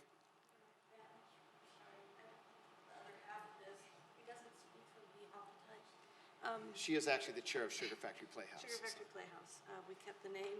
That's what our people know us by. They have followed us to wherever we find a venue to perform. The rehearsal space, with the community arts group that we have a band, a jazz band, a symphony, a youth theater, and the Sugar Factory Playhouse. Rehearsal space, we're already on top of each other, and when the city does the remodeling here in this building, we also lose a rehearsal space then. So to have a performance going while you have another group rehearsing in the same building, I think is more of a sound issue than the tracks line is a sound issue. One minor detail that we can add down the road is that we'd like the ability to add a movie screen either at the back of the stage or the front of the stage or something like that. But again, the positives far outweigh any of the negatives or recommendations that we brought up. We appreciate being invited. Mayor Riding invited us to this meeting. We have representatives also from our youth theater here, and also the director of our concert band and jazz band was here. She had to leave, but she was also here and caught most of it. So thank you very much. If you have any questions for me, I just might mention too that you know, we have been looking at this, as you well know, for years and years and years, and we're to the point where we want to get a theater built, and we recognize that there are so many other things we would like to have in it. Really would. I mean, if we want to start with something, we probably should start with this and worry about how we're going to do some of those other things at a different time. But if we want to keep adding, then we're going to have to try to figure out how to get more funding. And that's going to continue to put this thing off, and it could put it off for years, and we don't want it to go there. We want to be able to get this thing in the ground early next year, and then try to worry about additional space for storage or practicing or rehearsals, whatever. But if we don't try to get this theater in the ground now and get the thing designed, I don't know, you know, we just don't have the money to do what we really want to do. But we want to get this building done so that you have a place that is going to be nice, and we'll have to figure out some of the other things at a later date. But I totally understand where you're at, and I totally understand all the things we're trying to do, because I've watched this thing for years as well. And so I would love to have, you know, I'd love to have a big fly. I'd love to have 500 seats. I'd love to have gosh, so many other things. But I think if we keep pushing the envelope, then we're going to wind up delaying this thing and saying, well, oh, we're going to have to come up with another $1 million. So I don't want them to go there. We've got, they've said they can design, they can do this building that they've got for the $5 million we have planned. Fortunately, we've lived without a scene shop for over 20 years. We have not lived without instrument storage for that long. So I think instrument storage, even though I'm a theater guy, instrument storage is tantamount because they can't be moved back and forth all the time. So that would be a higher priority, I think. So that would be a key element we would need to try to fit into this existing footprint. Exactly, yeah. And again, positives are here, negatives are here. So thank you very much. So just a quick follow-up question. So there's 500 square feet of storage, whether you use it for a scene shop or instrument storage. So I think it's really, whatever feedback you have and the group has, you tell us what you want that storage for. And that could be down the road too. I don't know how much we're currently using. Does anybody know? Walk you down the stairs and show Yeah, I don't know how much we currently use for instrument storage. It's pretty jammed in there. It's pretty jammed. But I would agree with you 100%. You don't mix a scene shop with instrument storage, for can't. sure. It's But one or the we other. didn't know that was the priority is instrument storage. So it's just a block of storage that potentially could be a scene shop, or it could be, it would be a relatively small scene shop, even at 500 square feet. Or it's just storage in general, or it's instrument storage. I mean, that's all to be vetted out, and you tell us what your priority is, and Thank you. we'll do it. I also wanted to just quickly address the strongest sound or noise on the site. Actually, it doesn't come from the planes or the tracks, it comes from the rodeo itself.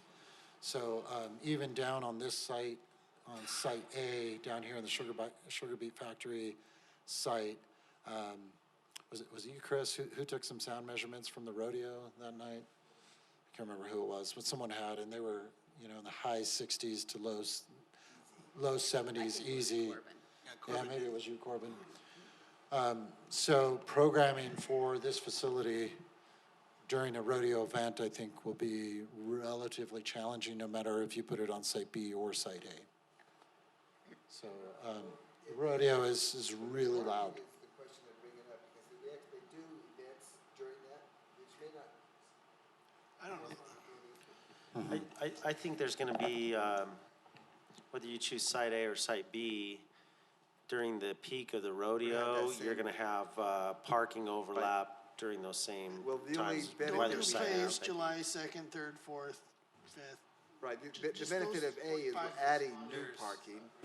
B, we're using existing parking. And then there's other groups that do like their own type of rodeo Right, throughout those the year. don't seem to be nearly as impactful as Oh, no, we've had a lot of sound complaints. well, about some of sound, those yes, but others. I mean parking and just But one of the masses things that we people. considered was the cost of that additional parking, and wasn't it about $250,000 for that if we, as opposed to moving it to B and sharing parking? Correct, So yeah, we're that's creating a new correct. parking lot in A, we're talking about another $250,000 roughly, Yeah. right? Yeah, I mean, in rough numbers, because the utility lines are actually longer on Site A as well. So you add utility lines, additional parking, road access, curb cuts. It's anywhere from $300,000 to $500,000 more in site costs. So your $5 million is, right now, if we were to stay in the 14,000 square foot, 14,500 square foot range, that's for your building alone, not for your site improvements. Yeah, So- that's the budget for the whole thing. So. Just Just the FYI. No, do we have other money for parking lots and for landscaping and stuff? Where's that money? I thought $5 million is our budget. Corbin, can Corbin answer that? We have $5 million construction budget, building budget. We have a $6 million in the bank. Right, well, And we have, well, but that has to cover FF&E, that's got to cover soft costs, design costs, site development costs. that's contingency. That everything. 1 million is, And that's then, because right. it's gonna And cost then more than you say it's gonna cost. We because it are, always does. right, that's why we're trying very, very hard to stay on a $5 million construction budget. We have a $2 million grant from the county that we anticipate retaining as well. So I'm confident we can get this done with this kind of design, but we need to watch every penny we can. Hence my earlier comment about, I want to see the price tag. Okay, Ben McAdams, or Ben McAdams? Oh, thanks for, Ouch. thanks for that promotion, Mayor. Congressman, would you like to address that? Yes, I would. Actually, I didn't intend to comment, but Chris asked me if I'd like to come up as a former chair of the Stampede and be involved with that for a long time. One comment I would make is if you did go with either plan, whichever you decide, I think would work out, but do have to remember that since we sold, I think, the piece to the DA, we lost a lot of space during the rodeo. So when we have our peak performance times and there's nights we have a lot of overflow. And so this area to the south, I remember a couple nights where we're clear back to, is that 2200 West?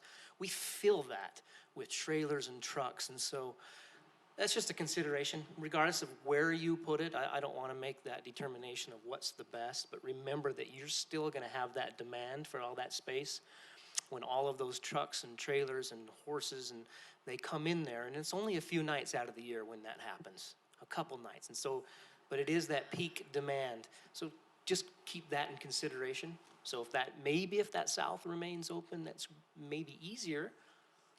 So let me ask you, Ben, could they just use one spot? Let me ask you, Ben, if they use the one spot, they could move the parking to the other. If they use the other A spot, they could move it to B. If they use B spot, they could move it to A, because it's the same footprint. Well, it's actually a larger footprint on A because we're adding more parking. But it, Yeah, you know, I guess, so does it make a difference? you know, historically, I guess if the building was in the B position and you left that A position open, that adds, it's a little bit easier to get the trailers in and out, but that's only because that's where the access is now. I don't know what you do in the future. Maybe you add something that could, that if that was swapped, that they could still get in and out, but. Where the DA's office is where they used to overflow. That used to that area used to be where they parked all the trailers and horses and everything. That is Now they had correct. to move it. During the peak times, every square inch is going to be filled. And they are. Wherever that square inches happen to be. And especially the nights they do slack. So, thank you, council, and I'll go report back to Congress. The only thing I would add to that is, as he mentioned, we do have a lot of overflow parking that happens out there where site A is, but there's a lot of topography issues. There's a lot of mounds of dirt, debris, concrete, and things like that.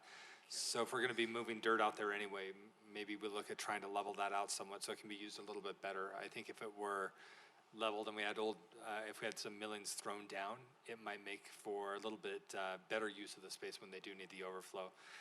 And again, going back to the idea of rotating the future expansion, if we were to expand to the south, that would help distance from the rodeo arena as well, rather than growing closer, going to the south, and also with circulation around the entire area.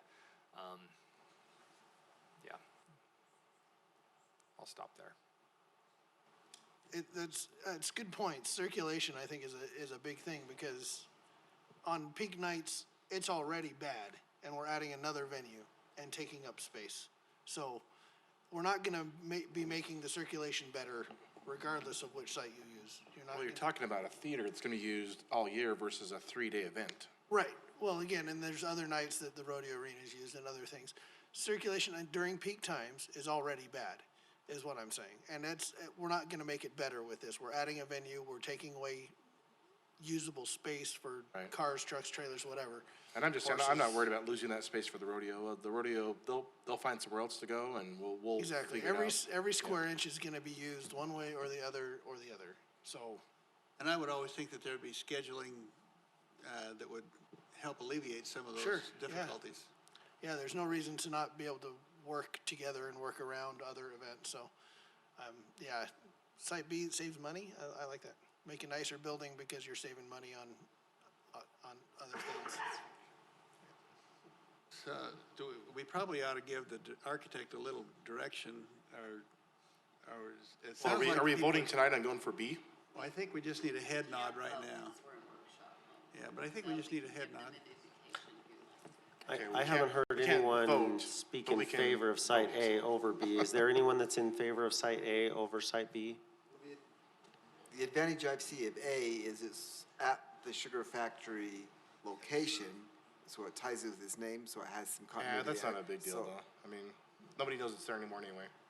I know there's past, I know there's history, but the sugar factory's gone. But the reality is Sugar Factory, to my understanding, took up all of that area to begin did. with. Maybe not when they performed in that building, but That's true.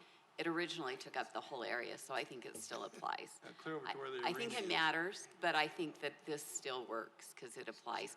And it's going to save us money on parking, and that's what we need to worry about at this point.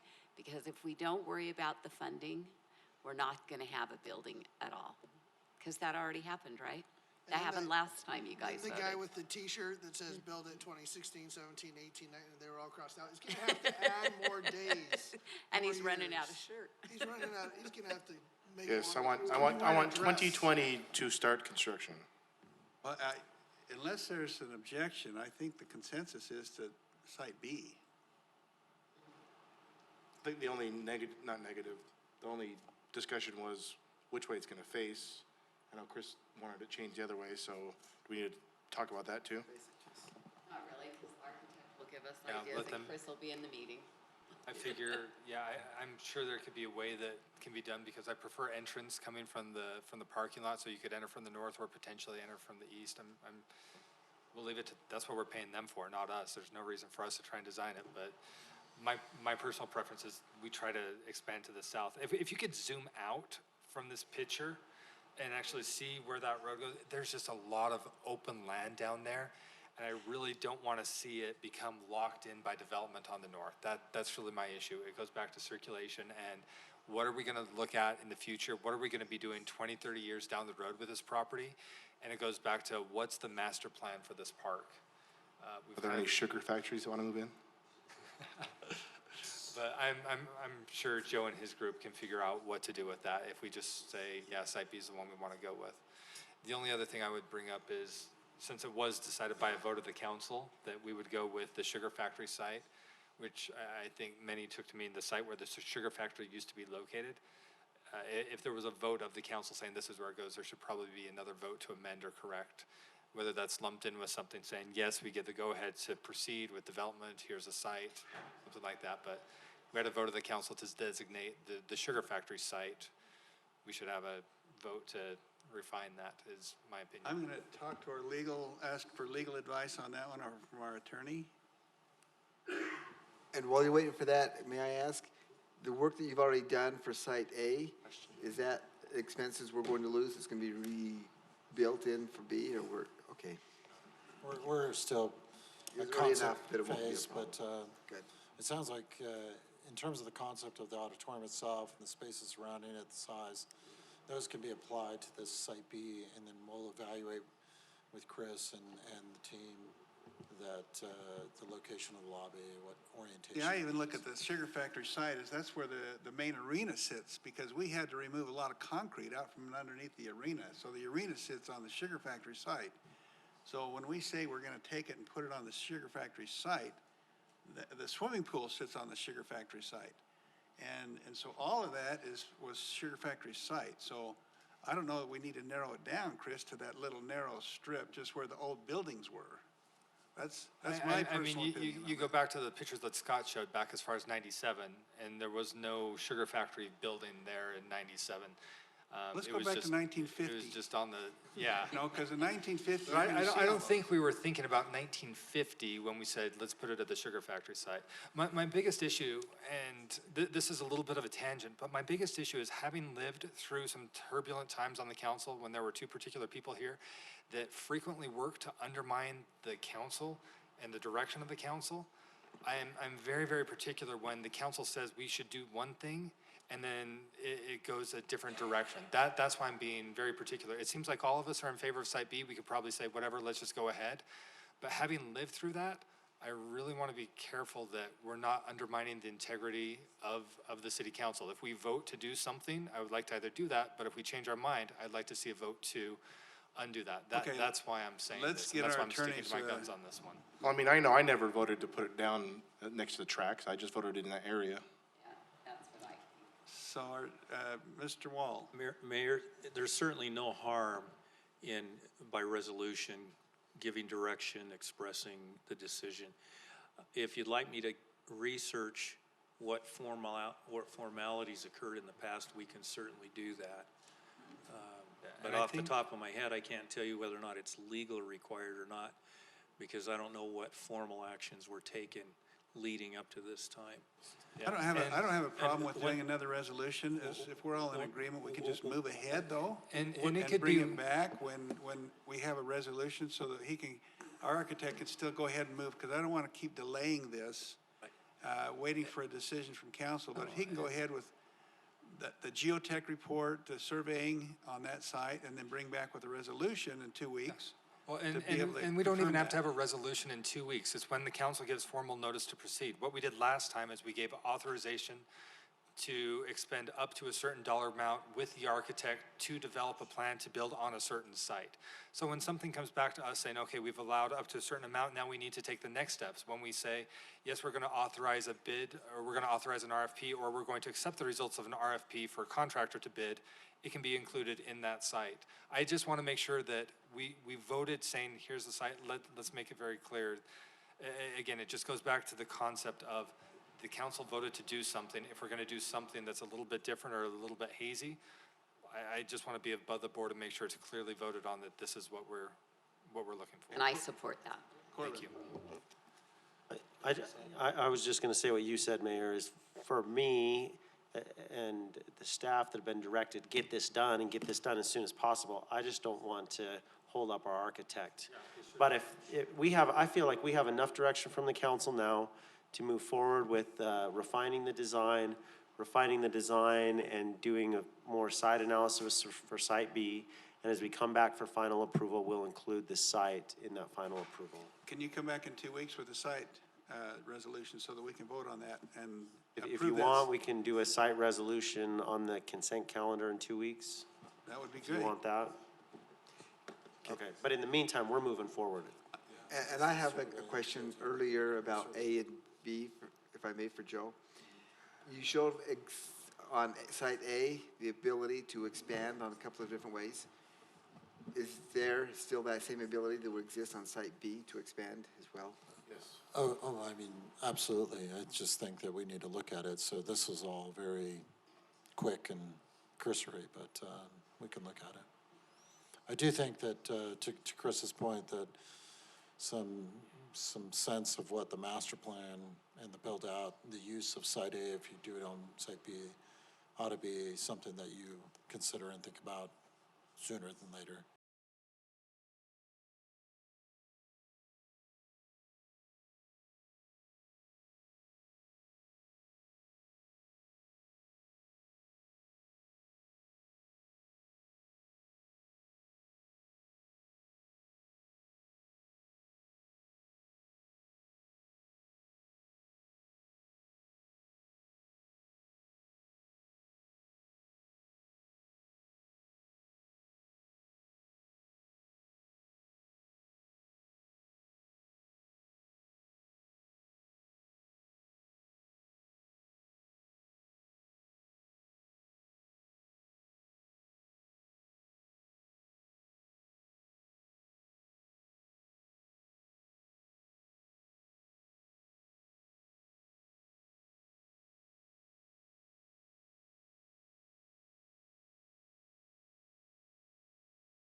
Let's resume our work meeting.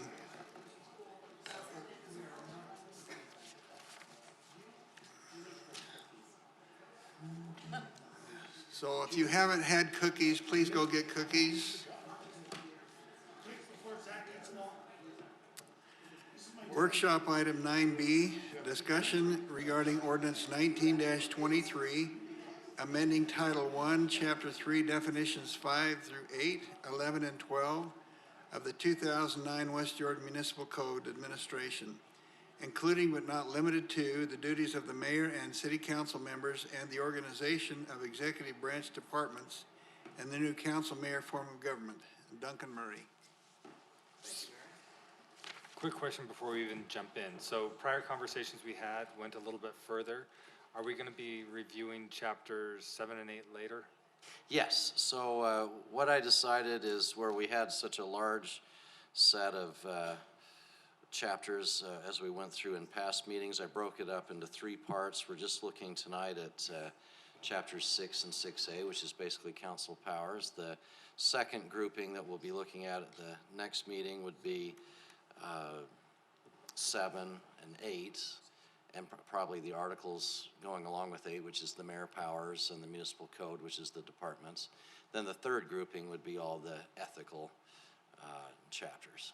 So I figured it might be a little easier to complete each one that way. So I know that was one of the questions that some of the others of you had too, is what about the mayor powers? And that's in this second grouping coming up, yeah. I thought that might be the case. Yeah. So this most recent version that you've had for the last several days, the yellow highlighting, of course, is what we've discussed in prior meetings where it appeared that the changes that you were in agreement on. The green highlighted ones are either those items that we discussed at the last meeting that weren't quite finalized, that we have recommended finalized language, plus maybe a couple of additional things in talking with city management and just thinking about comments that each of you had. And then, of course, there have been some additional comments beyond the green highlighted ones that some of you have had over the last few days. So what I thought might work best is if we just went page by page and then made sure that we're okay on the green highlighting, and if then there's any other questions or concerns on that page, if that sounds appropriate. So on that first page, the only green highlighting was some, and I think this was mainly proposed by the mayor, just to make sure on the advice and consent definition that it's clear that we're talking about those appointments that require council up or down vote, as opposed to there's some other appointments the mayor can make that do not require council up or down vote. So that's what those code sections refer to, is making it clear that city administrator, department heads, statutory officers like city recorder and city engineer, city treasurer, and then you threw in, of course, the human resources director and IT director. So all of those folks are the ones that you're voting up and down on. Some of the language, remember, that was included in last time in the yellow, primarily Councilmember McConaughey, is we added that language at the end of the definition, which says each vote may either approve or disapprove of a given appointment. So obviously, the mayor puts forth a department head or statutory officer appointment. You don't have to approve it. You could disapprove it. Then the mayor comes with another nomination. I just didn't like that it said we shall provide consent. Like, right. No. You don't get a choice. Vote up or down. Yeah. I have no issues with that. The comments I made aren't a big deal. I don't think the commas are necessary, but if they're in there, it's not going to change how it does and what it's worded. So whether you take them out or leave them in, doesn't matter to me. That was just a thought to do in there. Okay. And then the word is, I think it would work better if the duty of the city council is to vote. I didn't want to go there either. Yeah. So if you want to make that change, I'm okay with it. If you don't, Is means is. And I'm not going to lose any sleep over it. I think it needs an is as well, but. Is and is. Because it just, yeah. Okay, we can just add an is in there. Add an is. That's right after the first green highlighting, a duty of the city council pursuant to that subsection. Before the word is. to. This title, Assistant Yes, Would that fall under Corbin right now? that's correct. That'd be the equivalent of Corbin now, right? Yeah. And so, Can I just throw one other Yeah. thing out? I'm sorry, I was talking with Ben back there, and you may have already said this, but Ben back? Yeah, right, that. I just wanted to let you know, it's very well settled, I guess, is the best way to say it, that in Utah, particularly with this new form of government. Grammatically, it is kind of a funny thing to say you shall consent, but the thing that you can rest comfortably with is that it's clear that the process is that the mayor nominates, you all have to approve, if you will, and then the hiring's done. And that's what that means. And that is not only in city government, but at the state, And when they federal. nominate and discuss whether to consent to the appointment of a judge at all levels of government in Utah. It's really clear what that means. So if a mayor came in and tried to circumvent that or said you have to approve because it says shall consent, that's a losing argument. It's just not going to go anywhere. Yeah, but if you lived here through Well, Councilmember H, we'll just call him. I get it. I had 5 kids and one of them just would not do the rules. Can I ask you a question, Rob? The analogy to children is apt. Oh, sorry, I didn't mean it that way, but this came to my mind. On the first page, it's bribe. So if someone promised a job to someone later on, or, you do this for me, a quid pro quo, I mean, as part of a campaign or as part of an action, to take action in their behalf, or either, either one? either. Yeah. So we have the bribe, we know what that is, but we don't have a consequence. I'm big on consequences. What occurs? How is that handled? Most of those circumstances, I would almost say all, but I don't want to ever say never or always, but most of those circumstances would be covered under the Ethics Act. Because it's broad enough to say that if you use your position to better yourself or someone else, that's a Class B misdemeanor. And it's very clear in the state code and as well in our city code. We've got a very similar provision here. And frankly, I'm, just thinking off the top of my head, fortunately haven't had to deal with too many of those, but I can't think of a circumstance in the time I've been practicing where that came up anywhere and it didn't fall under the Ethics Act. That broad provision is very widely used, both in training and in application for those kind of circumstances. Thank you. You're welcome. so are there any other questions then or concerns on that first page? Are you going to go ahead and add the is? Yes, The word is? so the only correction I've noted then on the first page is adding that word is before the words to vote on the first line of that advice and consent definition. Are there any questions on the second page? Yeah, but it's not with your wording, it's just on the first compensated employee, just the way this reads. Would that include the museum? Because don't we give them money monthly? But It isn't a paycheck. this is full-time or part-time, regular paycheck with like, So it doesn't apply to them. Just the way it was written made me wonder. Our contract with the museum specifically spells out that they're an independent contractor instead of an employee. Okay, entity. thank you. Yeah, it'd be like Ace Disposal too. We pay them every so often, but it's not a paycheck, it's a check. Right. For a service, though. And that's why I like the Can we add, language. That's the same or thing. independent contractors? We could do, Does not include independent contractors or occasional business exchanges with the city? I don't know that we need it. I think it's understood that a full or part-time employee is not an independent contractor. I don't know, could be settled It's law fine. already, but whatever. yeah, so no changes then on that page? Okay. All right, and then the next page then, that starts with land, real estate, real property. Oh, I think the one question that Councilmember Burton you had was on majority vote. Best practices with parliamentary procedure is that only 4 yes votes are an action. And I did answer that myself after I asked the question. So, right, because if there's not 4 yes votes, then it doesn't apply, so. Yeah, a lot of times on a zone change, as an example, you might have two, somebody makes a motion to approve the zone change. You get 2 yes votes, you get 5 no votes. Best practice is somebody turns around and makes a motion to deny the zone change, then you get 5 yes votes denying and 2 opposed. Now you've actually taken action. So, yeah. So it's always 4 or more yes votes that causes an action. Duncan, could I just interject one other thing? Interesting piece of history. Prior to 2014, it was not clear what majority vote meant. And many councils thought if it was a majority of the quorum, then that action would pass. And so there is a specific provision now in Title 10 that is a majority of the total number of the elected body to pass any measure. Now, the exception to that is if there's only 4 of you here, you only have to have 3 to vote to go into closed meeting or 3 to take a procedural Or to type fill a action. vacancy or, yeah, it makes it hard when you got a meeting with just 4 and you gotta have a unanimous vote for anything, but.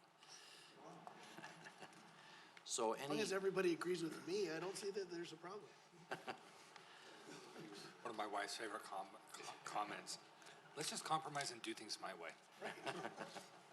I'm sure we can meet in the middle, as long as the Should not middle have is said here. that on the record.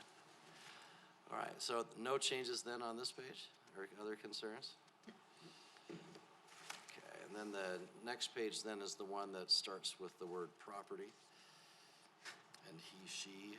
I know, Councilmember Burton, you had a question on the definition streets, as to whether the word roads maybe ought to be added to that. Alleys, comma, roads, comma, lanes, maybe insert it right there.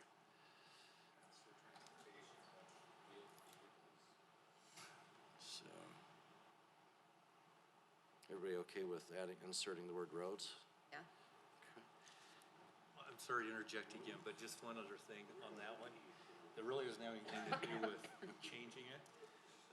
We've been fighting as cities for about 7 years now with UDOT, since all of this effort to build more density and developers come in and they want to build alleys, backloaded houses and so forth.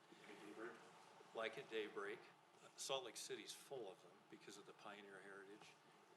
Harriman's got a lot planned. There's a lot of them in Saratoga Springs, Lehigh. UDOT still does not consider alley for purposes of Class C road funds. So that's one thing when developers come in and they're starting to want to build alleys. We try to make sure that we're not getting hosed by having 5 miles of alleys that we're not going to get Class C road funds for, that we're responsible to maintain. I would say alleys can't be dedicated then. I mean, Well, they can, but the definition of. We don't want to accept them. Alley. right, that's what I mean, is it? Right. Oh, yes, I'm sorry. They can be according to us. Yes, We don't correct. want them. That's correct. They should be HOA controlled or whatever for maintenance of common space, that's what it should. Private roads. Yeah. I don't know. There are alley-fed townhomes in my neighborhood. Is the new Daybreak people that are in the far west, are they gonna be? There'll be alley-feds in that plan too, I'm almost positive. And I think there's some in Jordan Landing in that complex to the, kind of the west-north, just outside Jordan You're Landing. good. Yeah, we have a few. Those are in on the HOA, not the city. So adding roads? Yeah, UDOT does use the word road sometimes. Roads? And then the other definition, I think, Councilmember Burton, that you were addressing was the one for writing.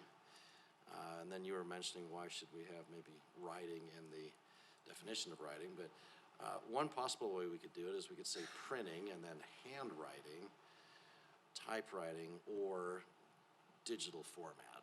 You know, might be another way to do it too, because I can't really think of anything else. It's either got to be printed, digital, typewritten, handwritten. What is typewriting? Can you, never mind. Maybe we drop that one. Right. For the benefit of the younger generation. I like the digital ad because that's, Should we just put printed writing, handwriting, or digital writing? That sounds And good. yeah, The skywriting doesn't count? printed hand or digital my format. writing would not count, that's correct. Okay. We'll make those changes then on that one. And then that gets us into chapter 5, which that one, if we go to the page where we pretty much are doing a complete repeal and replace of a few sections, but it doesn't look like anybody had any concerns on these new sections, right? On the language there. 1-5-1 through 1-5-4. If it speeds things up, I don't have any questions until 1-6-5. One on 1-6-3. Okay, so that's the, let's go to At that the bottom page. of the page, chapter 6, 163, okay. 1-6-3. A, just, Keep going, one more That's- page, Dave. That's one. Yeah, so let's move on to the next page, right? Keep going. There you go. All right. There we go. Right there. we say what they have to be, but I just think it would be nice to include an age here, which is 18, because they have to be 18 to vote. Later on, it says that they have to be voting age, but a registered voter, I guess it's there.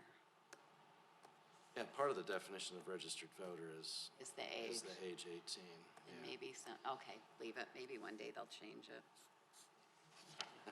Who knows? If you're old enough to be drafted, you're old enough to. People to draft you. All right, so then if we go to the top of the next page, time of elections, I know someone mentioned in a comment, as far as the mayor, that's the equivalent sections to these are going to be are in chapter 7 for the mayor. This is just dealing with the council. Of course, everybody knows on the subsection C, council district boundaries, with the new census, you'll have an opportunity to adjust those, and then at the same time, you can adjust the, what do we call them, voter participation areas.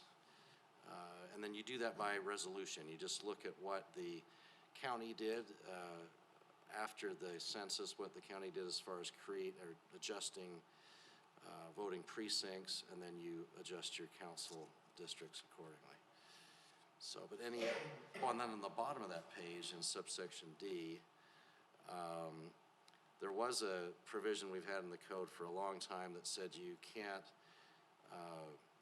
be a council candidate for an at-large seat and a district seat on the same ballot. Just to make it clear, I think it's pretty clear under state law, but it might be nice to put it there. Likewise, well, not if you're filling out a vacant term, though, in So, theory. for example, if I were to run for District 1 this year. Right, yeah. Well, you would have had to run for District 1 and at-large. If you're already serving in an at-large, or if you're already serving in, Yeah, you're if I already were already serving. serving in a district seat, I could run for an at-large. Right. If I don't win, I still retain the seat that I have, just like a Just council not in member. the same election, right, yeah. So if it were an election like this one, where we have both at-large and district, and we were already in this new form You of gotta run government, for you one or couldn't the run other. for the at-large seat and the council seat at the same time. Yeah, unless it's like the special election that Alan had 2 years ago to fill the remainder 2 Filling the years of remainder the of term. the term, yeah. Still run for 2 offices. Right. That's what that says. Pick a winner. So you just can't be on the same ballot for two different ones. I mean, you could, in theory, be halfway through your council term and run for mayor. That's okay, because you're only running for one position on the I'm ballot. glad we're allowed to do that, because Right, Or at large. or at large, yeah, right, yeah. if you want to move out of your district. Okay, so no, Theoretically speaking, hypothetically. no other questions or concerns on that page? Then we're on to the next page then. Well, there is the reference in subsection F to that Article A that deals with candidates and newly elected council members that has additional information on the subject. We could have consolidated all that information right here, but it seemed to flow better to keep it in a separate article like we have now.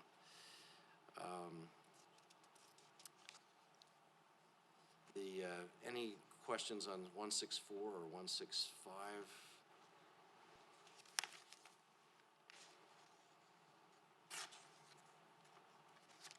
So that gets us into that next page then.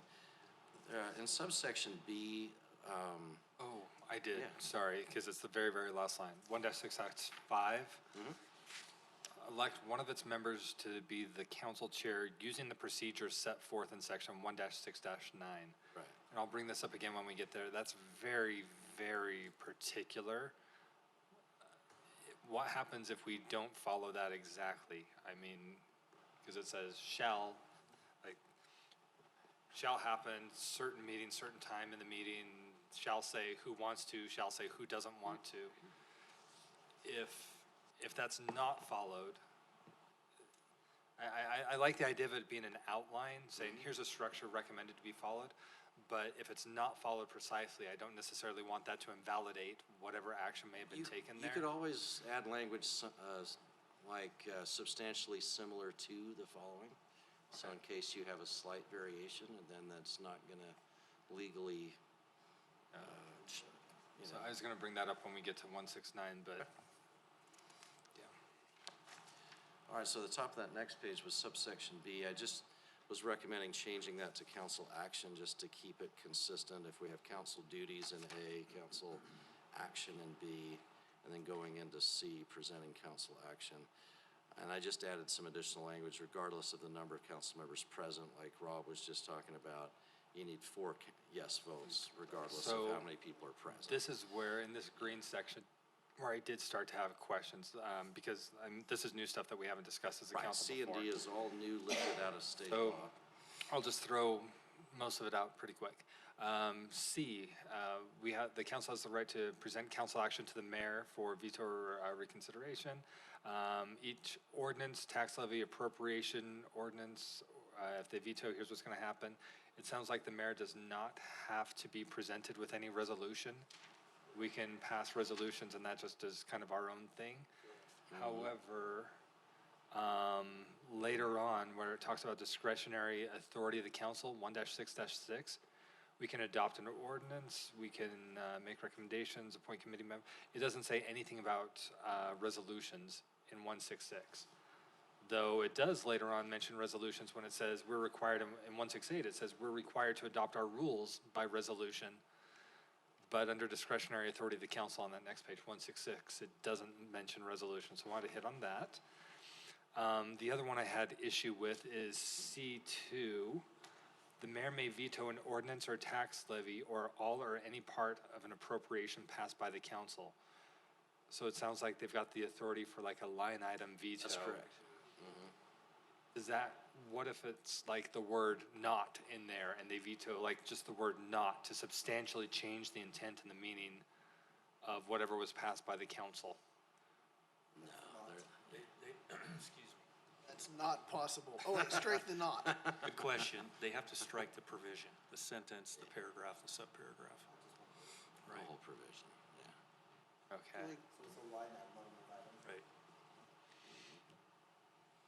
Yeah, so especially like in a budget where there's individual line items, that he can strike, or she can strike one Well, particular this- line item. So- It only says all or any part when it comes to an appropriation. It's veto the ordinance, veto the tax levy, and all or any part of just an appropriation. So that's a number. That's Yeah, so what happens if we appropriate $100,000 to council budget? Does the mayor have the ability to veto part of that appropriation and reduce it from 100,000 down to 25,000? Yes, but then you override it with 5 votes. Yes. And if it passes with more than 5 to start with, the mayor's kind of silly unless he's very persuasive. And then the other item was C4. Wait, This was one's it C4? explosive. No, D. Let's go down to D.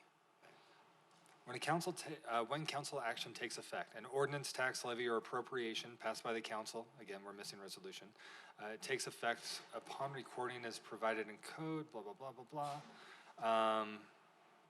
Oh, where did it go?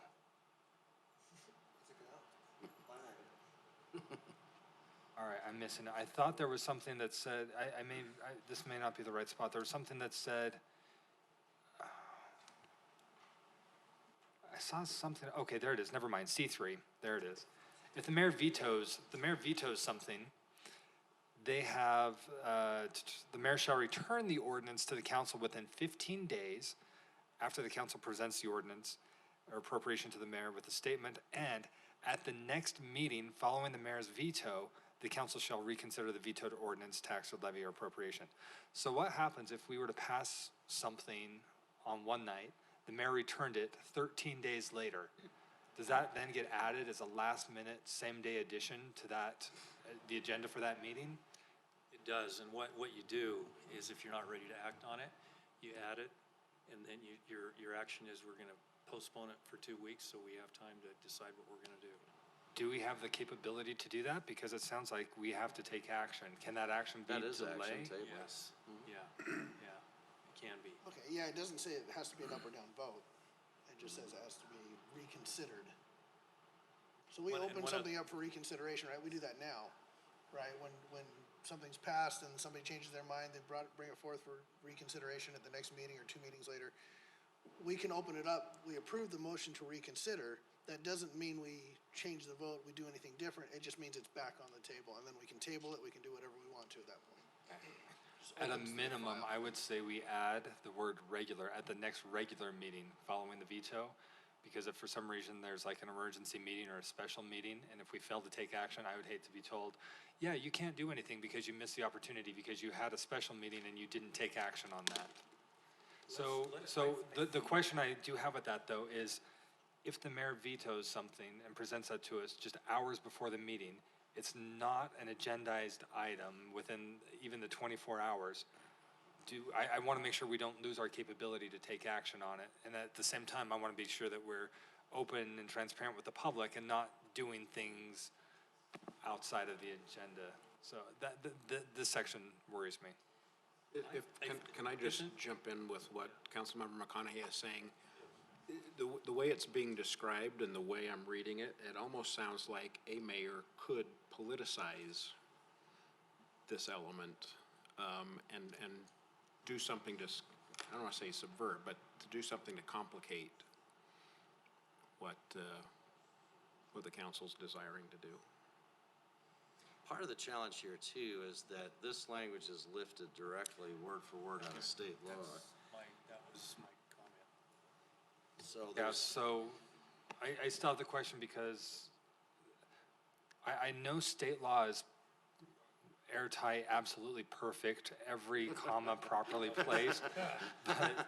But if we're prohibited, I want to try and prevent any potential issues where somebody says, oh, you were prohibited from taking action because, again, let's pretend that folks on the council are not running for mayor.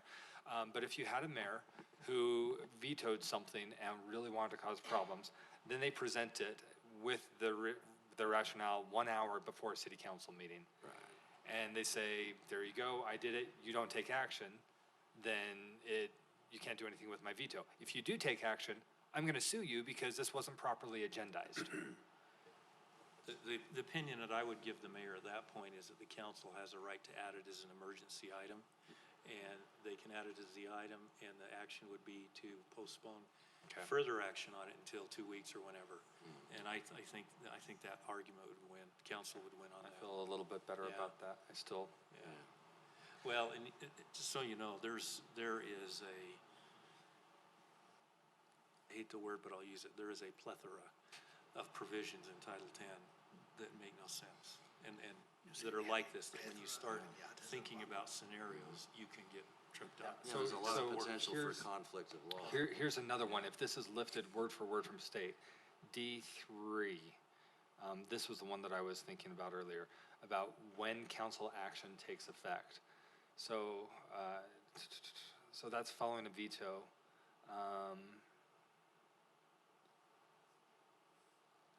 And maybe this is just for the veto, but when I read through this the first time, my question was, what happens if the council passes something with a certain effective date? For example, we say this is going to be effective on January 1st.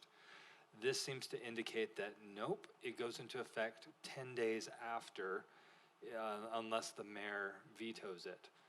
So trying to do something with a date certain, does it mean that the mayor's ability to veto ends after that window? So let's say the council passes utility rates in August, saying these are going to take effect in January. Does the mayor, by the time we hit September, does his ability to veto that, or her ability to veto that, go away? And then, but I worried a little bit about the language here because it sounded like it didn't allow leeway for future dated changes to law.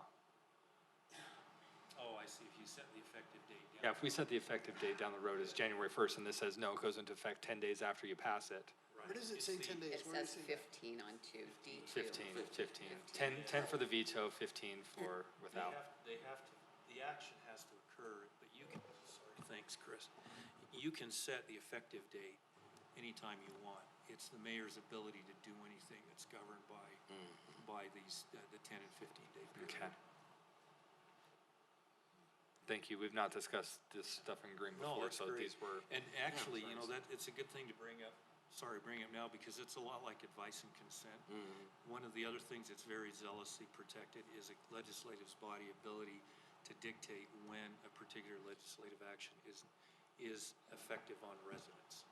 And that is a legislative decision. That's right in the ordinance, yeah. So, Now, the one language I did add was at the very end of D3, where I just, after the comma, where I put it, because the statute read at least 2/3 of all council members, and I added comma, which means a minimum of 5 yes votes, regardless of the number of council members present. So, it's redundant, but I just figured it'd be. well, what happens if you only have 4 members of the city council that are present when it comes up?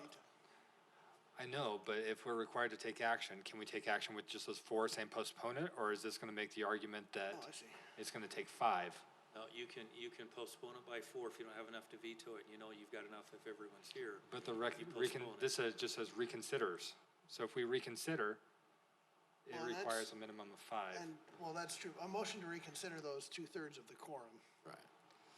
that is present. So a motion to reconsider, we have to reconsider, but then we can't override the veto without Right. 5 votes. The So we second can part bring of the up sentence is, reconsideration. and passes it by a vote of at least 2/3, which could be at another meeting. Right. Yeah. Yeah. Yeah. So yeah, it could be 2 different meetings. I'd like to see a little bit cleaner language on that, because as I read this, following a veto, the council reconsiders the ordinance, tax levy, or appropriation, which our reconsideration is gonna be, let's stall till we have more than 4 people here. And they pass it by a vote of at least 2/3 of all council members, which means a minimum of 5. Well, we don't have 5 there, so my motion to reconsider at a later date fails, because this says I have to have 5. We can reword that, Let's go- to yeah, we'll make go sure back there's and no look at that. ambiguity. Yeah. That makes a lot of sense. Okay, we'll fix that so that it's 100% clear that it's only when you're, Yeah, maybe. Doing the final Is vote. this lifted word for word from state code? it is, up until you get to that comma. After the comma is what's added.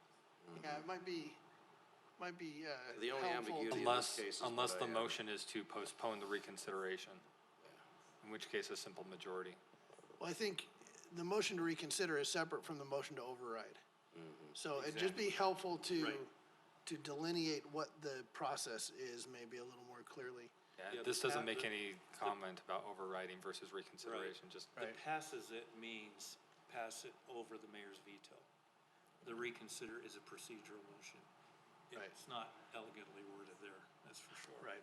We can probably get state code changed if we really wanted to. We know some people that might be able to run that, but it's a cleanup consensus, but I imagine it would pass really easy if we wanted to change it.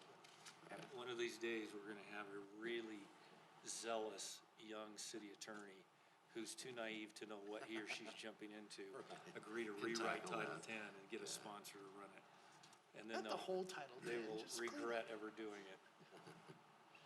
All right, we'll reword that one then. Anything else on that page? Okay. So then 166, now you're going from the main mandatory authority of the council to now in 166, we're talking about the discretionary authority of the council. Yeah, and again, this is where we have the authority to adopt an ordinance. Both in A and B talk about adopting ordinances. C is making recommendation, D is appointing, and this is where it doesn't say anything about authority to create resolutions unless that falls under item F. It does. I mean, item F is that section there, 10.884 is basically, you can do anything that you know, Yeah. unless. Resolutions are just so frequent and common, I would suggest we call them out because Right. they're just as common as ordinances. So we could More insert common it than as ordinances. F right before that and renumber F as G and just have F reference resolutions. Yeah, the mandate in Title 10 is if you're doing a levy and appropriation or the budget, has to be by ordinance. Any other action, you can choose to do it by ordinance or resolution, and that's in Title 10, but there's no harm calling that out here. Yeah.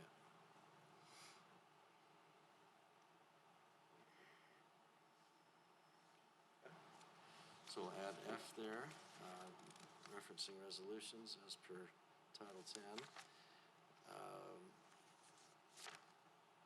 Anything on section 1-6-7?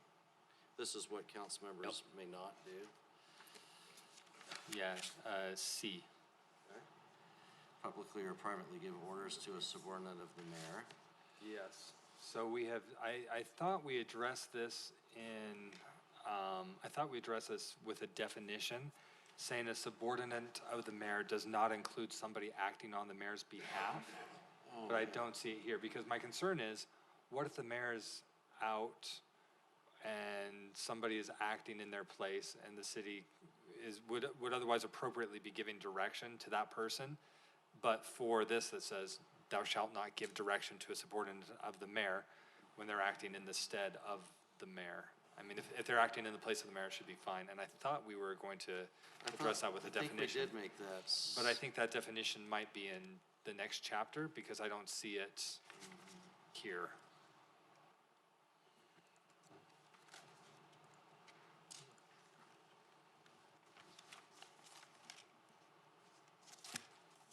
If you want to make a note of that. I'll make a note, though, and We'll we'll reconcile we'll it and bring reconcile. it back to you to look at. Mhm. Make sure it's reading the way that Yeah. we all intend. Yeah, I know we made that change somewhere else, so we'll make sure that's reconciled with this. So that's your main concern, just if someone's acting in the capacity of the mayor, either the city administrator or a deputy mayor, that you can talk to him as if, or her as if that person was the mayor. Okay. Okay, any other, most of the rest of that is just deleting the prior language that this is replacing, so probably takes us then to 168, which is council rules. Should have a big old thick book just for that. No questions there? Okay, because pretty much you have a lot of your rules in chapter 13 of Title I. The rest, you're gonna adopt a whole separate by resolution new set of council rules other than what's there. So this is just referencing, you've got that right to flesh out all those details. I have a question under C, Okay? where it says, the chair may not be elected to immediately succeed oneself more than. Oh, so now we're on That's a 169 then? I was just wondering if Right we're, too far, are we done with 168 though first, with council Yeah, rules? we are in 169, I apologize. Okay, so then, yeah, Okay, 169 now I can bring then. it up. So So down to is C the intention then, on C Ricky. to make it so the chair can only be chair once, and then he can't be chair again? It can be twice in a row. Right. So shouldn't that say twice instead of Well, once? in a row? One year and then another, so no more than twice. So here's what I was struggling with, no more than twice, so that he can only succeed himself once. So he was once and then succeeds himself once, that's twice. And I toyed with dropping the words in a row, but then he can succeed himself more than once if he was in, succeeded himself once, was out for a year, came back and in. then succeeded himself again, but they just can't be in a row. So Or herself. as weird as it sounds, I put once in a row, but then I clarified it with a follow-up sentence. Therefore, a council chair may serve up to 2 successive terms and may not, you can't serve again until you've been out for a year. 2 successive terms made sense to me. The once in a row had me scratching my head until I got to that clarifying sentence. Yeah. So, we can delete the first part and just stick with the second part if that's the more clear one. We can keep it how it is. You may as well, if it's ambiguous, the second one makes it clear, just take the first part out instead of Okay. creating confusion. And then I'd agree. to back up just a little bit, the two things I had here, 169 in B, this is in B1, for the first council meeting after January 6, 2020, I want to insert the word regular again, Oh, yeah, regular. Okay. so it's clear, first regular meeting. Yeah, yeah, right. And then, where was it?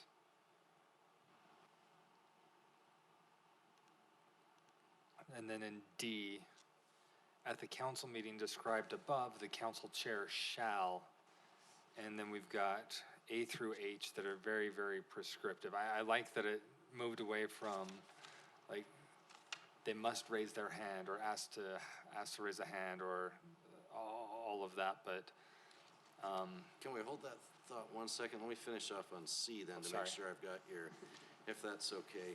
I want to make sure I'm going to read it to you and see if you like how it sounds. So if we're dropping some of the language, it could read now then, all members of the council are eligible to be council chair or council vice chair, except that a council chair may serve up to 2 successive years, but may not serve again until, but may not serve again after not being, or may serve again after not being council chair for 1 year. So basically just deleting that in-between language. Does that I read might well? swap out the word successive and replace it with consecutive. Consecutive. There we go. That's better. I like that, thank you. Therefore, success is not implied. Okay, so now we're to. It is. So now we're to D then, Councilmember McConaughey. So what were you saying? on I the think D to H? Councilmember Whitelock's concern was making sure that there's a process that's agreed to. I just worry about having it so strictly worded that the council chair shall. Oh, yeah. I mean, what if it's not the council chair? What if it's an acting council chair? What if for some reason it's somebody else? What if we deviate a little bit? I don't necessarily want us to be in violation of law because we made some sort of minor deviation. If there can just be some sort of verbiage added saying that materially, this is the process. Kind of going back to the conversations we had recently with the courts where it required strict compliance. Right.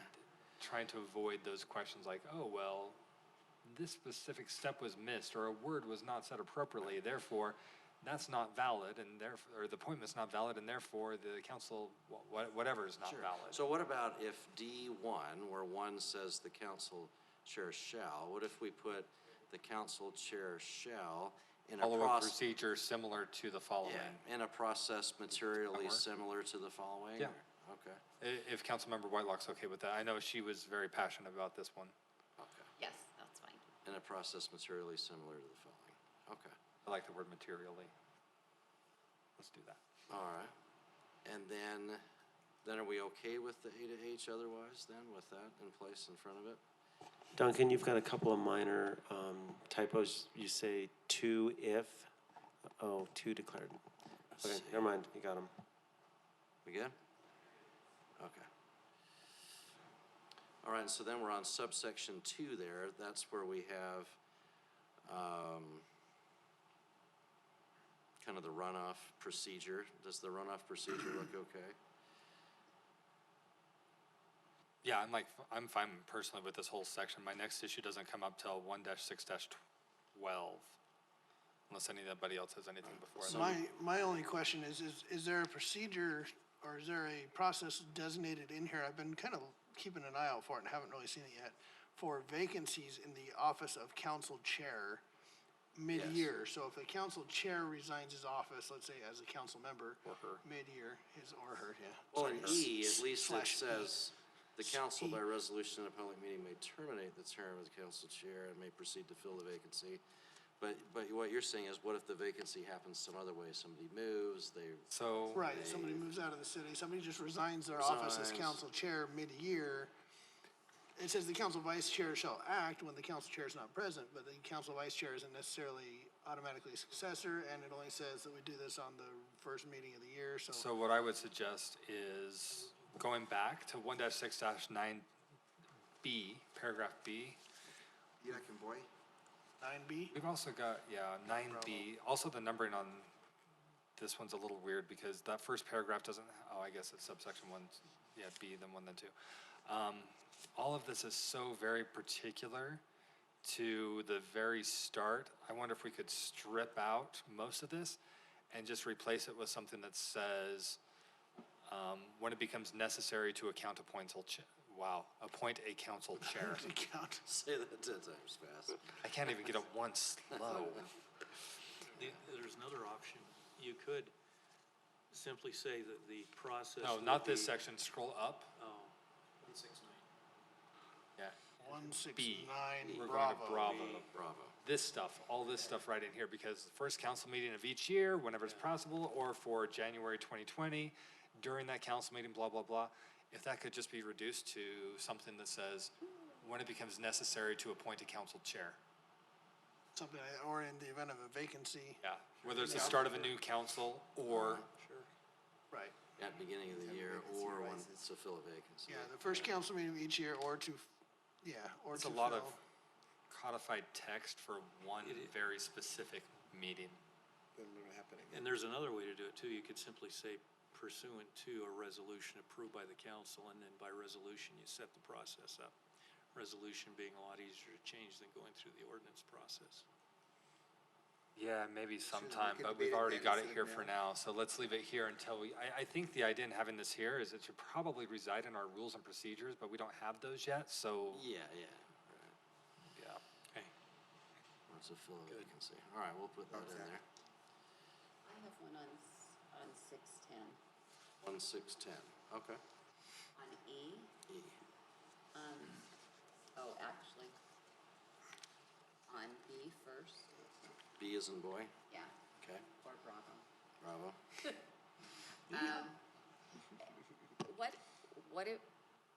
What if the council chair doesn't? Do we have anything in here? What do we do? What if we're not getting the information? It's powers, not duties. Well, the council chair shall receive all communication from the city administration and others addressed to the council as a whole, and shall have the responsibility to see that all such communications are conveyed to other members of the councils. What do we do if they don't? Select a new council chair. We'll never know.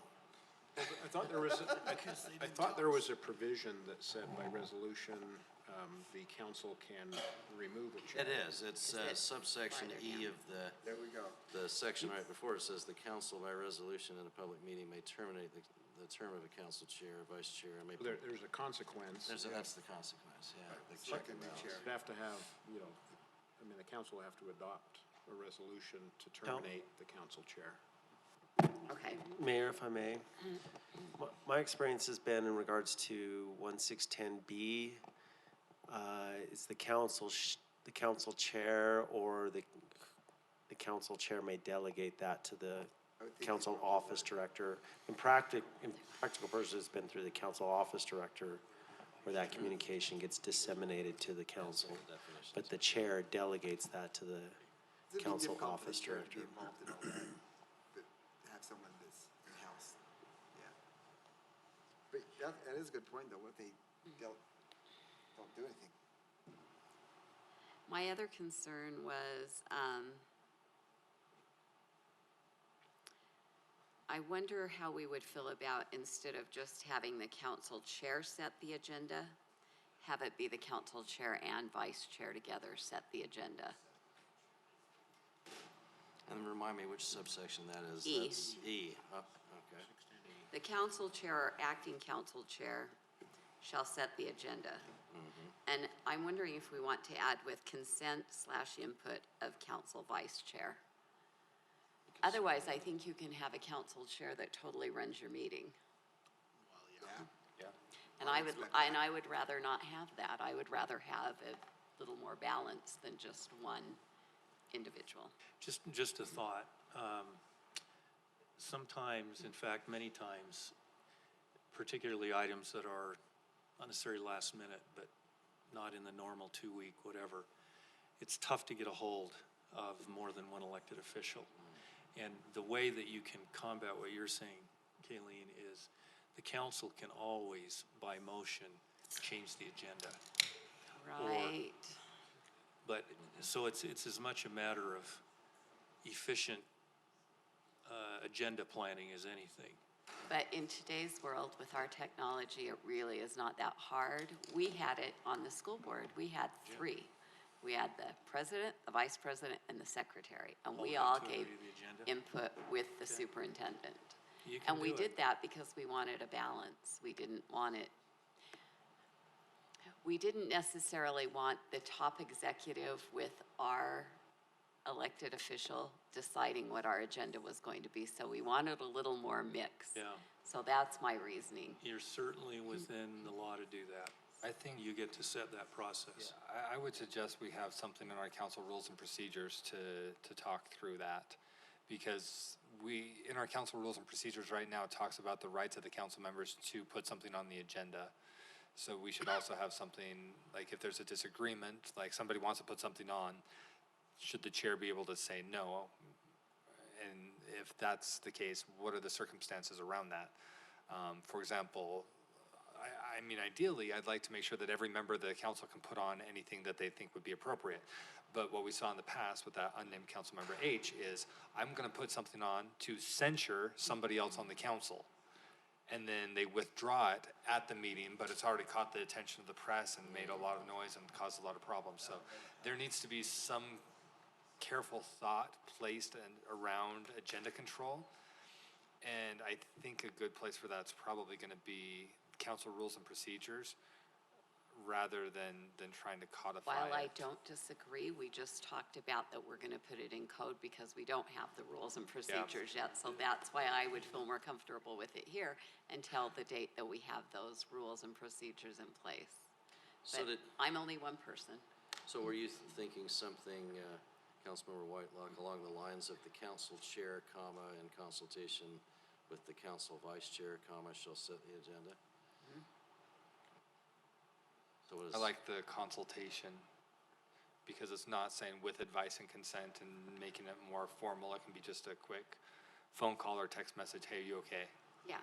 Well, and I think one of the side benefits is if the council chair, due to an emergency, can't be at the meeting, the acting council chair is kind of up to speed. Yeah, you got two people up to speed. And so I think, in situations like that, it would be beneficial that the council chair or the acting council chair or the vice chair is involved in this discussion just so that we can run an efficient meeting.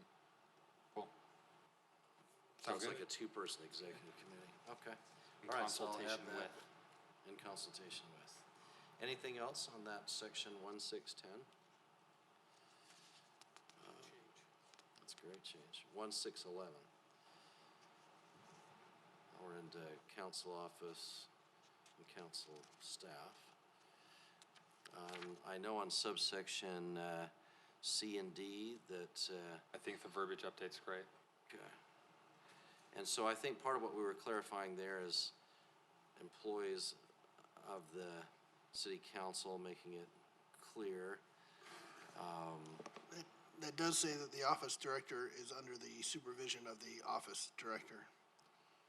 Well, Which is very important. He should supervise himself and be a self-motivated kind of person. yeah. He or So she. here's what we were struggling with there, is that we were trying to do a couple different things with that subsection C. One was that we were trying to say that employees of the city council, including the council office director, are city employees. Right. And then we were also trying to say that everybody is, and maybe it should just be two different sentences so it doesn't look like he's supervising himself, but. Yeah, I think you end a period after city policies, and then just say the employees of the city council are supervised by the council office director. There you go. And not by officers of the City executive. policies, period. And then the city employees are supervised by the council. The employees of the city council are supervised by the council office director. Yeah. Okay, and then there's not We a have guy later on, supervising right? himself. Yeah, on the duties of office director, in the next section, we should probably have somewhere there that they're, what's the word, serve at the pleasure of the city council or something 12A, like that. 612A. Yeah, right there. There you go. There you go. Yeah, 612A. It's already in there, so Yeah. you're good. May I go That back at least to- eliminates the conflict there, because you do have it two different ways. May I go back to 611, 1-6-11B? B or Says the D? council, B, like in Bravo. Bravo. The council, by resolution of public meeting, may establish job titles and goals for its staff. Uh-huh. Is that referring to the council staff? So would it board clerk. Maybe instead of its, we could just say the Council council staff staff, so instead there's of no its staff. ambiguity. Yeah, Just was clear. okay. Instead of it's the Well, it's- council staff. The only other noun in that sentence to whom it could refer is Well, the council. but- I mean, the header of this section is council office and council staff. Yeah. It's okay though, because if you're just hurrying and reading a snippet of the code and not all the code, it's nice to have it clear. Yeah, I'm fine with it either way. I'm just thinking it's not necessary, but it's fine. It's clarification. Yeah, it's not a big deal. You're right. So with D, you brought out, yeah, members of the city council are considered to be city employees for purposes of city policies, applicable employee benefits, et cetera. When I brought this one up, it wasn't necessarily the employee benefits I was concerned about, more like workers' comp type of issues, because Liability insurance. liability insurance that's carried by the city to cover them. Yeah. Would that not be substantially covered under C when it says that they are city's employees and subject to city policies? I wanted to call that one out specifically because I know there have been times where I've been doing like a ride-along or something with a certain department, and Down, 1611 11. D. 611. Yeah. 11. There you go. there you go. There you Stop, go. Whoa, whoa, down, whoa, stop, whoa, whoa. down. No, D is in Right Delta. there, got it. Yeah. So members of the city council are considered. Members of the city council are considered to be city employees for purposes of city policies, applicable benefits, et cetera. Members. Oh, I got you. Drop employee. If you're trying to do something like a tour of the library and they say, or trying to do a tour of the library when it was still under construction, like, oh, no, this is only for city employees who are allowed in at this time. It's like, well, we're technically city employees. Sometimes if you're at a work site or something like that, they want to limit it to city employees and say, no, council can't be there. You're not an employee. Well, yes, we are. Oh, no, you can't come in because liability coverage, if something happens, you wouldn't be covered. No, we're covered by the same policies as regular employees. It's something that's come up twice in the years I've been Yeah. here, but So what additional language should we add then after city policies, applicable employee I benefits? think you just drop employee and leave it applicable benefits. Applicable benefits, yeah. Because that would include all the things you were because just it was talking about. like workers' comp, I wouldn't necessarily think of It's a as an benefit. employee benefit. But it's a benefit. But it's a benefit generally because the And employer like pays the for it. liability coverage, I I would like to see something broader rather than trying to narrow specific things. Right. Right, but a lot Big of those umbrella. things are benefits of working for a company. you Benefit is you a- don't get workers' comp as a benefit to the employees. You purchase workers' comp coverage because you're mandated to do so to protect the employees. So you could say applicable benefits and coverages, et cetera. Something like that. It just didn't quite, the applicable employee benefits didn't quite capture the intention that I had when I brought that up, so. Okay. How about just for all intents and purposes, period? Members of the city council are considered to be city employees for all intents and purposes. Like, again, I'd rather see it be a broad umbrella than, the more we say, well, what about this? And if we start including words, then we're also starting to leave out words. And then- The only thing with making it that broad is it was tried to be narrowed down a little bit so that it couldn't say, if the employee handbook says, the mayor's going to give you direction, well, that part doesn't apply to us. Make sure we don't write that in the employee, never mind. I just think for purposes of city policies, applicable benefits and coverages. Yeah. Okay. All right, I think we got that one. Unemployment was the other aggravating one because they counted city council in their unemployment head counts, which was stupid, but whatever, yeah. So then we're into section 1612, duties of the council office director. Yeah, I know Rob doesn't like this, but number 2. B2. Yeah, B2. Attend administrative and executive meetings as deemed appropriate by the mayor or city administrator in order to encourage and facilitate effective and clear communication between city council and city administration. This was the one going back to, okay, what happened over in Sandy when they or a neighboring city, when they decided to cut out the council from everything that was going on when they had issues with water. So the thought was, can we say that the the council director has the ability, I don't know if I want to say right, but something that says they have the ability to be in the department head meetings. And the question is, okay, well, what constitutes a department head meeting? This kind of gets there. I just really don't like the phrase, if it so pleases the mayor, or as deemed appropriate by the mayor or city administrator. I appreciate that it's trying to get at the idea, but I also recognize that you're just copy pasting from state law. So is there a better way to verb the intention that we'd like to include, we would like to set the expectation that the mayor should be including the council director, maybe say, unless there's a pressing reason that the council director not be there, they should be in attendance, and then maybe require that the mayor give an I don't know. If I can just add, the one thing that this catches to me is we're putting this as a duty of a council office director is to attend meetings, but they can only attend the meeting if deemed appropriate by the mayor or city administrator. So if the mayor or city administrator does not allow a council office director to attend a meeting, does it become now a corrective action? Could be a corrective action because we're not fulfilling the duties of a council office director? It could, that would be up to the council as a body to determine that by vote. The challenge with this one is that the right of the mayor to dictate who's in his or her executive meetings is commensurate with the right of the council to hold their closed meetings. And the council is subject to the Open Meetings Act, the mayor is not. So the mayor gets to decide who comes and who doesn't come to the meetings. And it's just a fundamental principle of separation of powers. And I think if we tried to limit it, a mayor could challenge it and we'd lose. The council would lose. You'll have to see what the council's legal says about that. Legal counsel's not gonna be the determiner, it'll be a judge. Corbin can chime in on this, because he's been around this as much as I have, but it's really political suicide for a strong mayor in a council mayor form of government to exclude the council executive in a lot of the deliberations. Because ultimately, the council says, you know what, if you're not gonna include us, we're gonna cut your money off, period.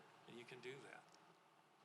So, and it doesn't play well in the public if the council says the mayor's not advising the elected body. There's 3 of us that are at large also, just like the mayor.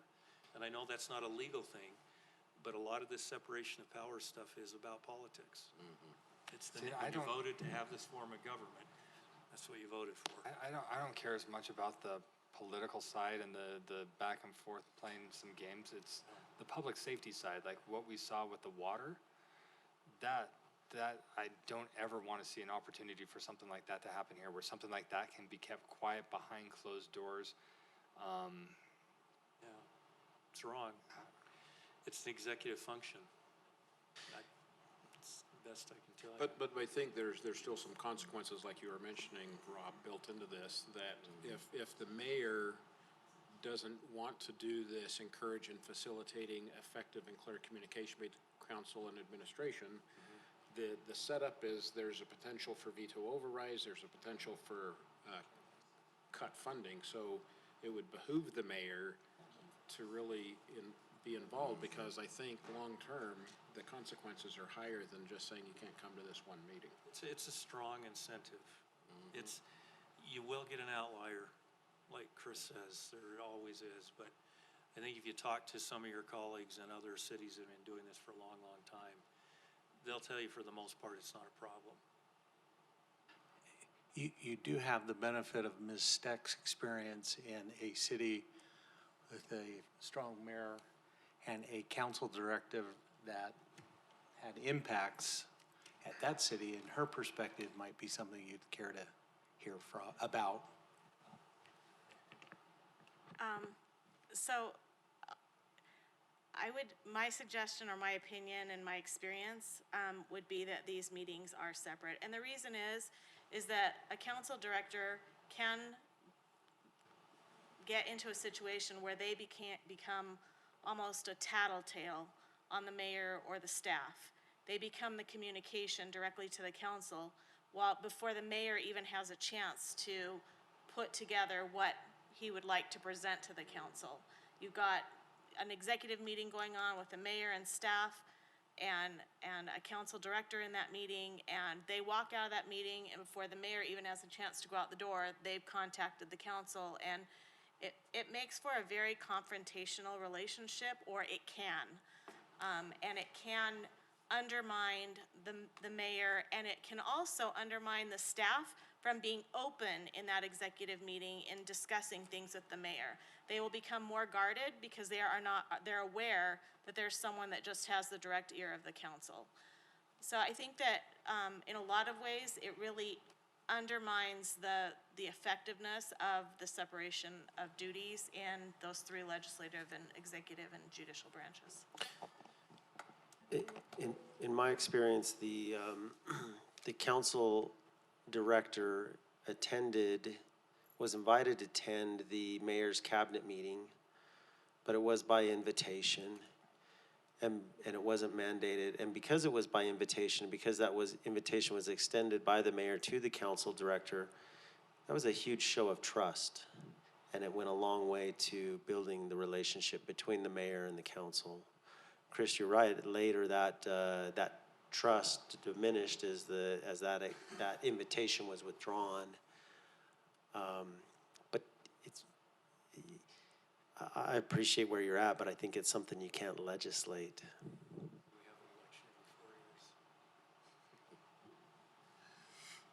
If that's the best that we can do, then I'll. Oh, we still got more on that page. Well, I just have a question on 9. How often will it be done? How often will we get this report? Regularly, let's have the word regularly. That doesn't tell me much. Once every single year. That's regular. Once a term. Once biannually, at least. And then after report, do you want a comma? Duncan? What's that? You have evaluate, report, do you want a comma after that, or you don't? Oh, yeah, you That probably would put be the Oxford comma. yeah, the comma there probably. I mean, a lot of this is, you're gonna have to figure out what your style is as a council with a staff director, a council office director. You're gonna, you wanna leave this broad and flexible enough that you can adapt, and, cause you may determine even after a couple of years, you scrap this section or dramatically change it, but, I mean, I don't know that you can even anticipate how frequently that is, but I'm assuming, I mean, you're gonna have your council office director at every meeting. He or she's gonna be constantly giving you reports. I would assume it would be virtually every meeting, really, but, Well, I guess we control it if we control the agenda. Whoever puts the agenda together can put it on there. Well, the city council Well, also and- supervises that employee, and we can kind of Right. say, hey, you're not talking to us often enough. We need more. Okay. You're going to be participating in writing the job description and That's putting kinda together what office this policies for the, I think this is a For the job office. description. and the rest But I of the mean, council rules and of- all that'll flesh out the details, yeah. All right, so I'll add that comma, nothing else on that page. So we're on to the next page, the rest of 1.6.12. And, the number 15, I think, is key because it's, if you have more than the council office director, maybe you got one or two other part-time staffers or whatever, then the council office director has that ability under the direction of the council chair and the council as a whole to kind of divide up the responsibilities amongst himself and the others, Delegate them. I just thought of something. Can I digress for a minute? Today, Duncan contacted Dave Church to see if he had any ideas on this issue of the executive or the council director attending department head meetings, and his response was, no, they don't get to. But let me throw something out. If it'll help you feel more comfortable, I can reach out to the other cities in this form of government and just ask if they have anything different than what we're talking about here and what their experience has been. I know Sandy's, but I have not talked to Salt Lake, I have not talked to Provo, and I haven't talked to St. George. And I'm perfectly willing to do that, see if we can whether there's any other ideas, without crossing that line of the separation of powers. Yeah, my only thoughts on that are, I mean, there's enough folks here who've had experience there that, okay, I'll drop my objections and just go with what we've got.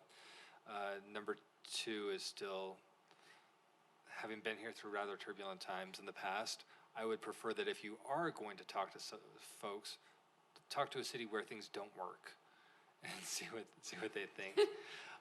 But I do think it's better than the void that was there previously, because it does express that we have an expectation that the council director will be included in significant conversations about how the administration of the city is going forward. I think just adding that line, even though it says basically whether, if the mayor deems appropriate, they can attend. But it still sets the expectation that we want that communication, we want the mayor to include this person. So it's, I think it's still a good step forward, even if not where in my mind I envisioned it. I think it's sufficient for now. So I'll drop concerns on that.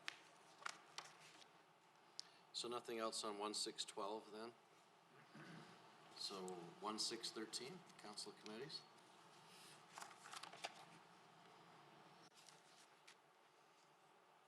Yeah. 1613 B2. Why are we saying 360 days and not 365 days? Because it's a full circle. It's a banker's calendar. Well, one day we were talking about it, and Bricky said 360, and it sounded good, and I wrote it down. Throw the throw the boss under the bus. No, I've seen it.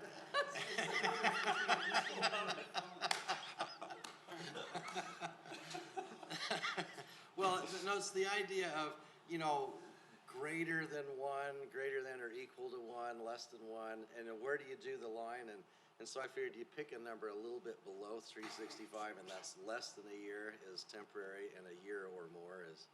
Let's do like 365.2. 364, unless it's a leap year, then it's 365. Right. Yeah, I would change that number just because my OCD is kicking in. All right. So you want 365 or a year? I was thinking 20. Can't we do No. 364? Because it's 364, not and that's more than for sure 365. less than a year? Well, it's not more than 365 would start, 365. like the day the committee's conceived would be day one. So that would get you to 1 day less than a full year. 365. 365 it is. All right. You can do that, I can't. He'd fire me if I did that. You're not at will. Well, I don't know. Well, he might still give me a hard time tomorrow. I'm always banking on that he couldn't hear that comment, but I think he did. I'm sorry. I need to get it. Okay, so, nothing else on 1613? No. Okay. So then we're just into this, Article A, which is council candidates and newly elected council members. I have one question for Okay. you, Duncan. 16A2, it looks like E. Okay? Is there somewhere else in code that says, because here it just says that when you file for the district seat, you have to live in that district? Is there Yes. somewhere else that says that you have to reside in that district throughout your term? Yes, that's Okay. elsewhere in here. Okay. There's some state law that gets into that one as Right, well, as well. and Depends on what the word reside means. it was, Councilmember Nichols has a lot of documentation that he shared a while back about what that means. And Yeah, in fact, if you go back to, You can be a senator and have them in one place and. yeah, if you go back to 163, yeah, if you go back to 163,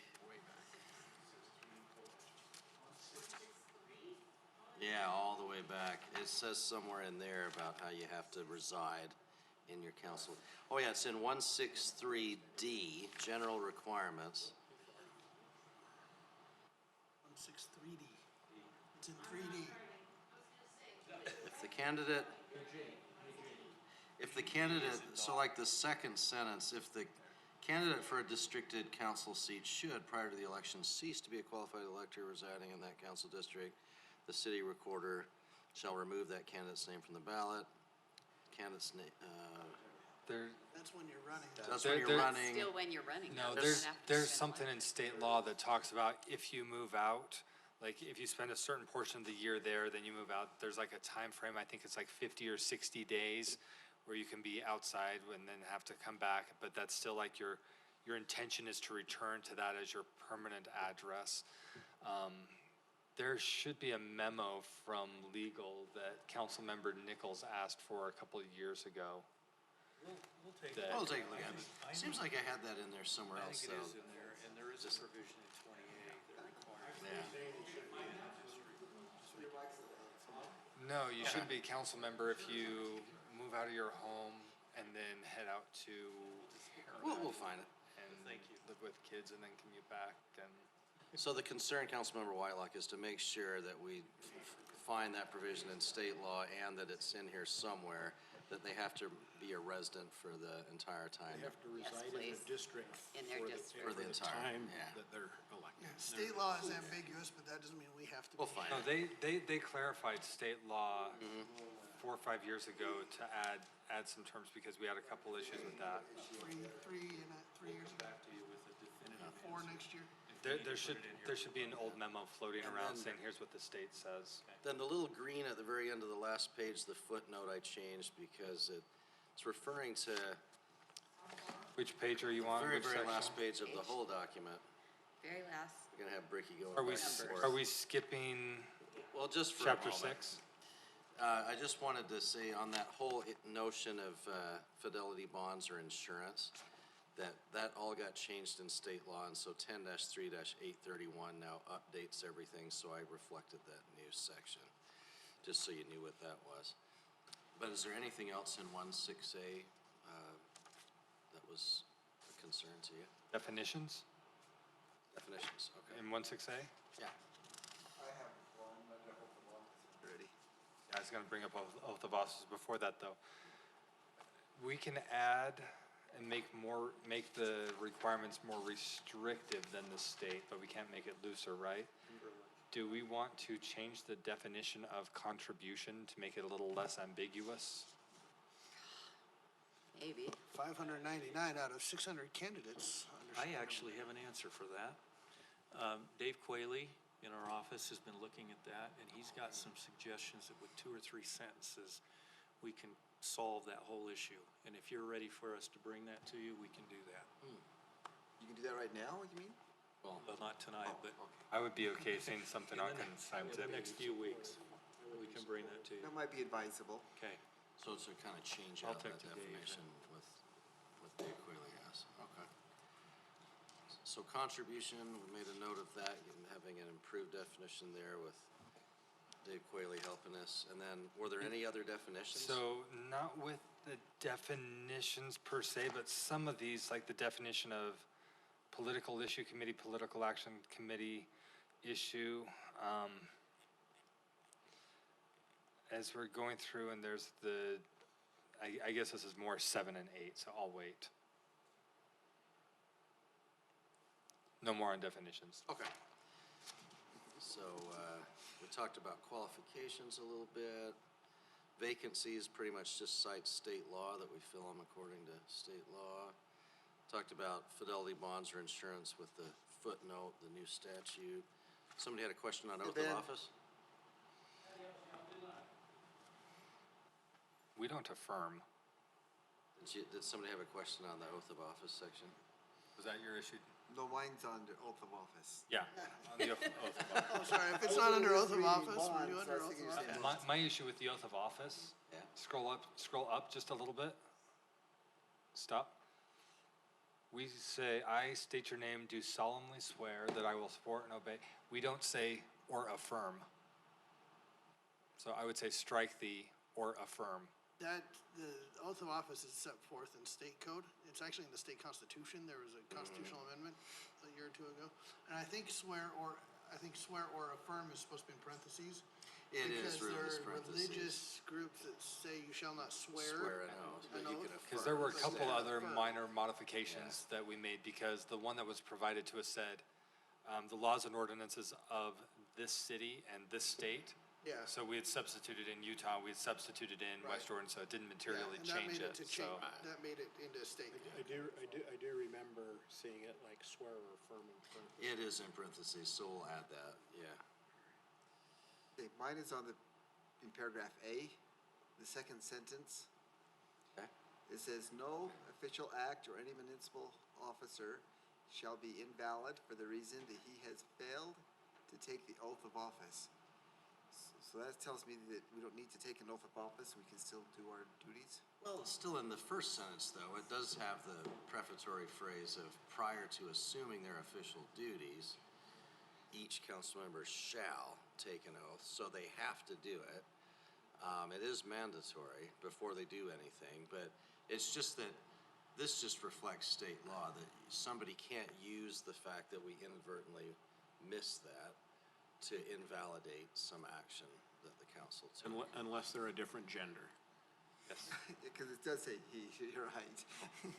It says Yeah, and he by the way, failed. earlier, Oh, at the yeah. very beginning, under that S/he, you know, is determined That's right, to. that definitions. It But says. the S/he, Helps us. that's S different slash from he. this. Yeah, I'm just saying, that should just say also, it says it should be ambiguous and is meaning to, whatever it says, you know, That, it indicates either gender. for failure, That's awfully binary. For the reason that I'm just saying, these for days, failure to take. for failure to you know, take. California, I think recognizes 17 genders or something like that, so, you know. You could say Can we go back to, I got an email the One- other day whose signature said to preferred the pronouns. oath of office she section again? and her. Yes, I had one question on that. okay.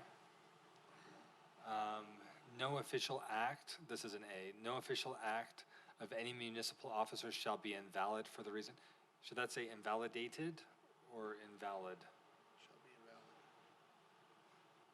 Well, Invalid. that Just whole as a- second yeah. sentence just says, if we don't ever do an oath of office, it doesn't matter, because we can still just act in that position. But- Isn't that what it's saying? No, it matters, it's just that you can't invalidate something that's happened, but, so I'm saying though that, or what Rob was mentioning, that after the words shall be invalid for, we can substitute the word failure, so now it says shall be invalid for failure to take the oath of office, so we strike about 5 words and replace the word failure. Isn't the purpose of that mainly because there are sometimes things that happen before you get to that swearing-in ceremony or something, and you've got to Right, act? yeah. You take office I at think noon that's on what the it's mainly date, and we don't necessarily do the swearing-in ceremony at noon on the date. Right. Put a So- time frame on that then, because the way that's written, it could be 2 years later.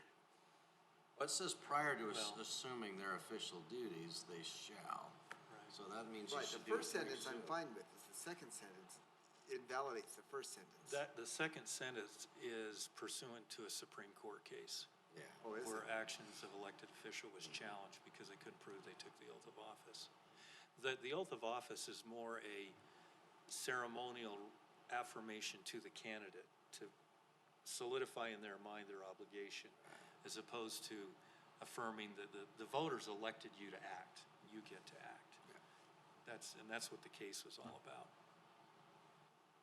'Cause in theory, someone could be elected and then refuse to take office, but that's basically saying, nope, I got elected, I'm gonna do it. So, but yeah, obviously, we would not purposefully take that risk. So on the, Zach, on the oath of office, did you want us to put in parentheses or affirm? I think that's what. Because I just looked it up and make it say is, whatever it says it's in parentheses. In state code, or in the It's- state constitution, it's already in there, so. It's or affirm in parentheses. Yeah.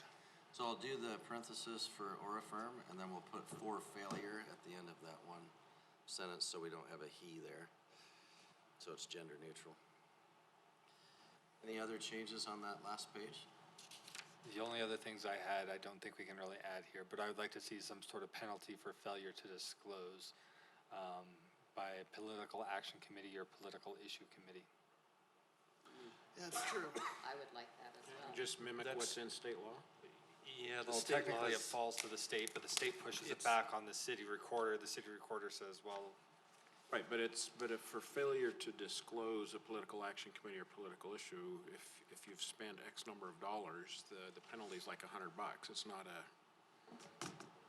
it's, but I think there does need to be a penalty on failure to create a political action committee or political issues committee. That's what the state has.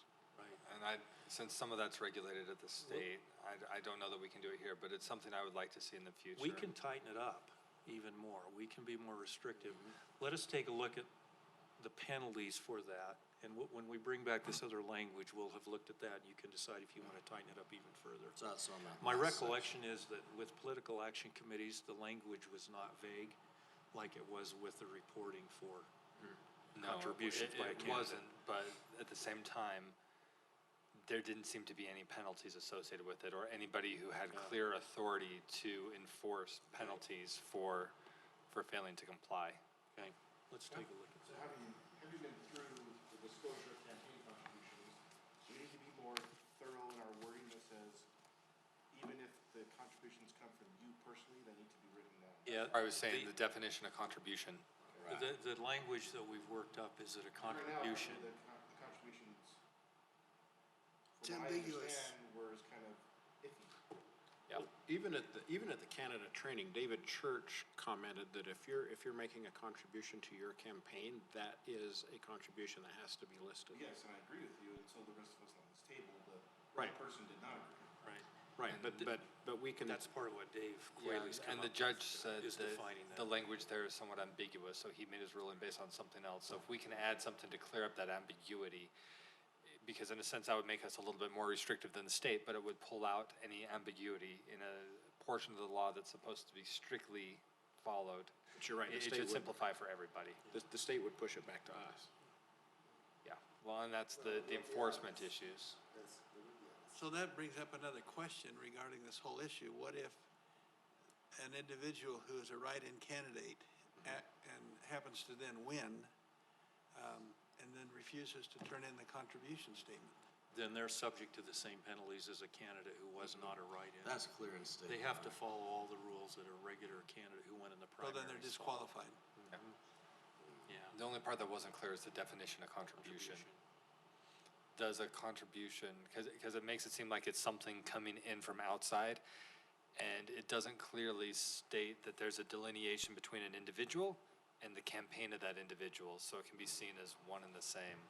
So that's why if we fix the language there, since state code is going to be a little bit slower to modify, then we can at least clear up the issues here. Do we also want to talk about official clocks for deadlines and using the US Navy clock, or we good with? Well, my question is, are we finished with workshop item 9B? And if we are, then let's go to 10 and to a closed session. So is there a motion for a closed session? David? Do we need a closed session tonight? Your microphone's not on. Okay. Can you hit the microphone? We do need a closed session.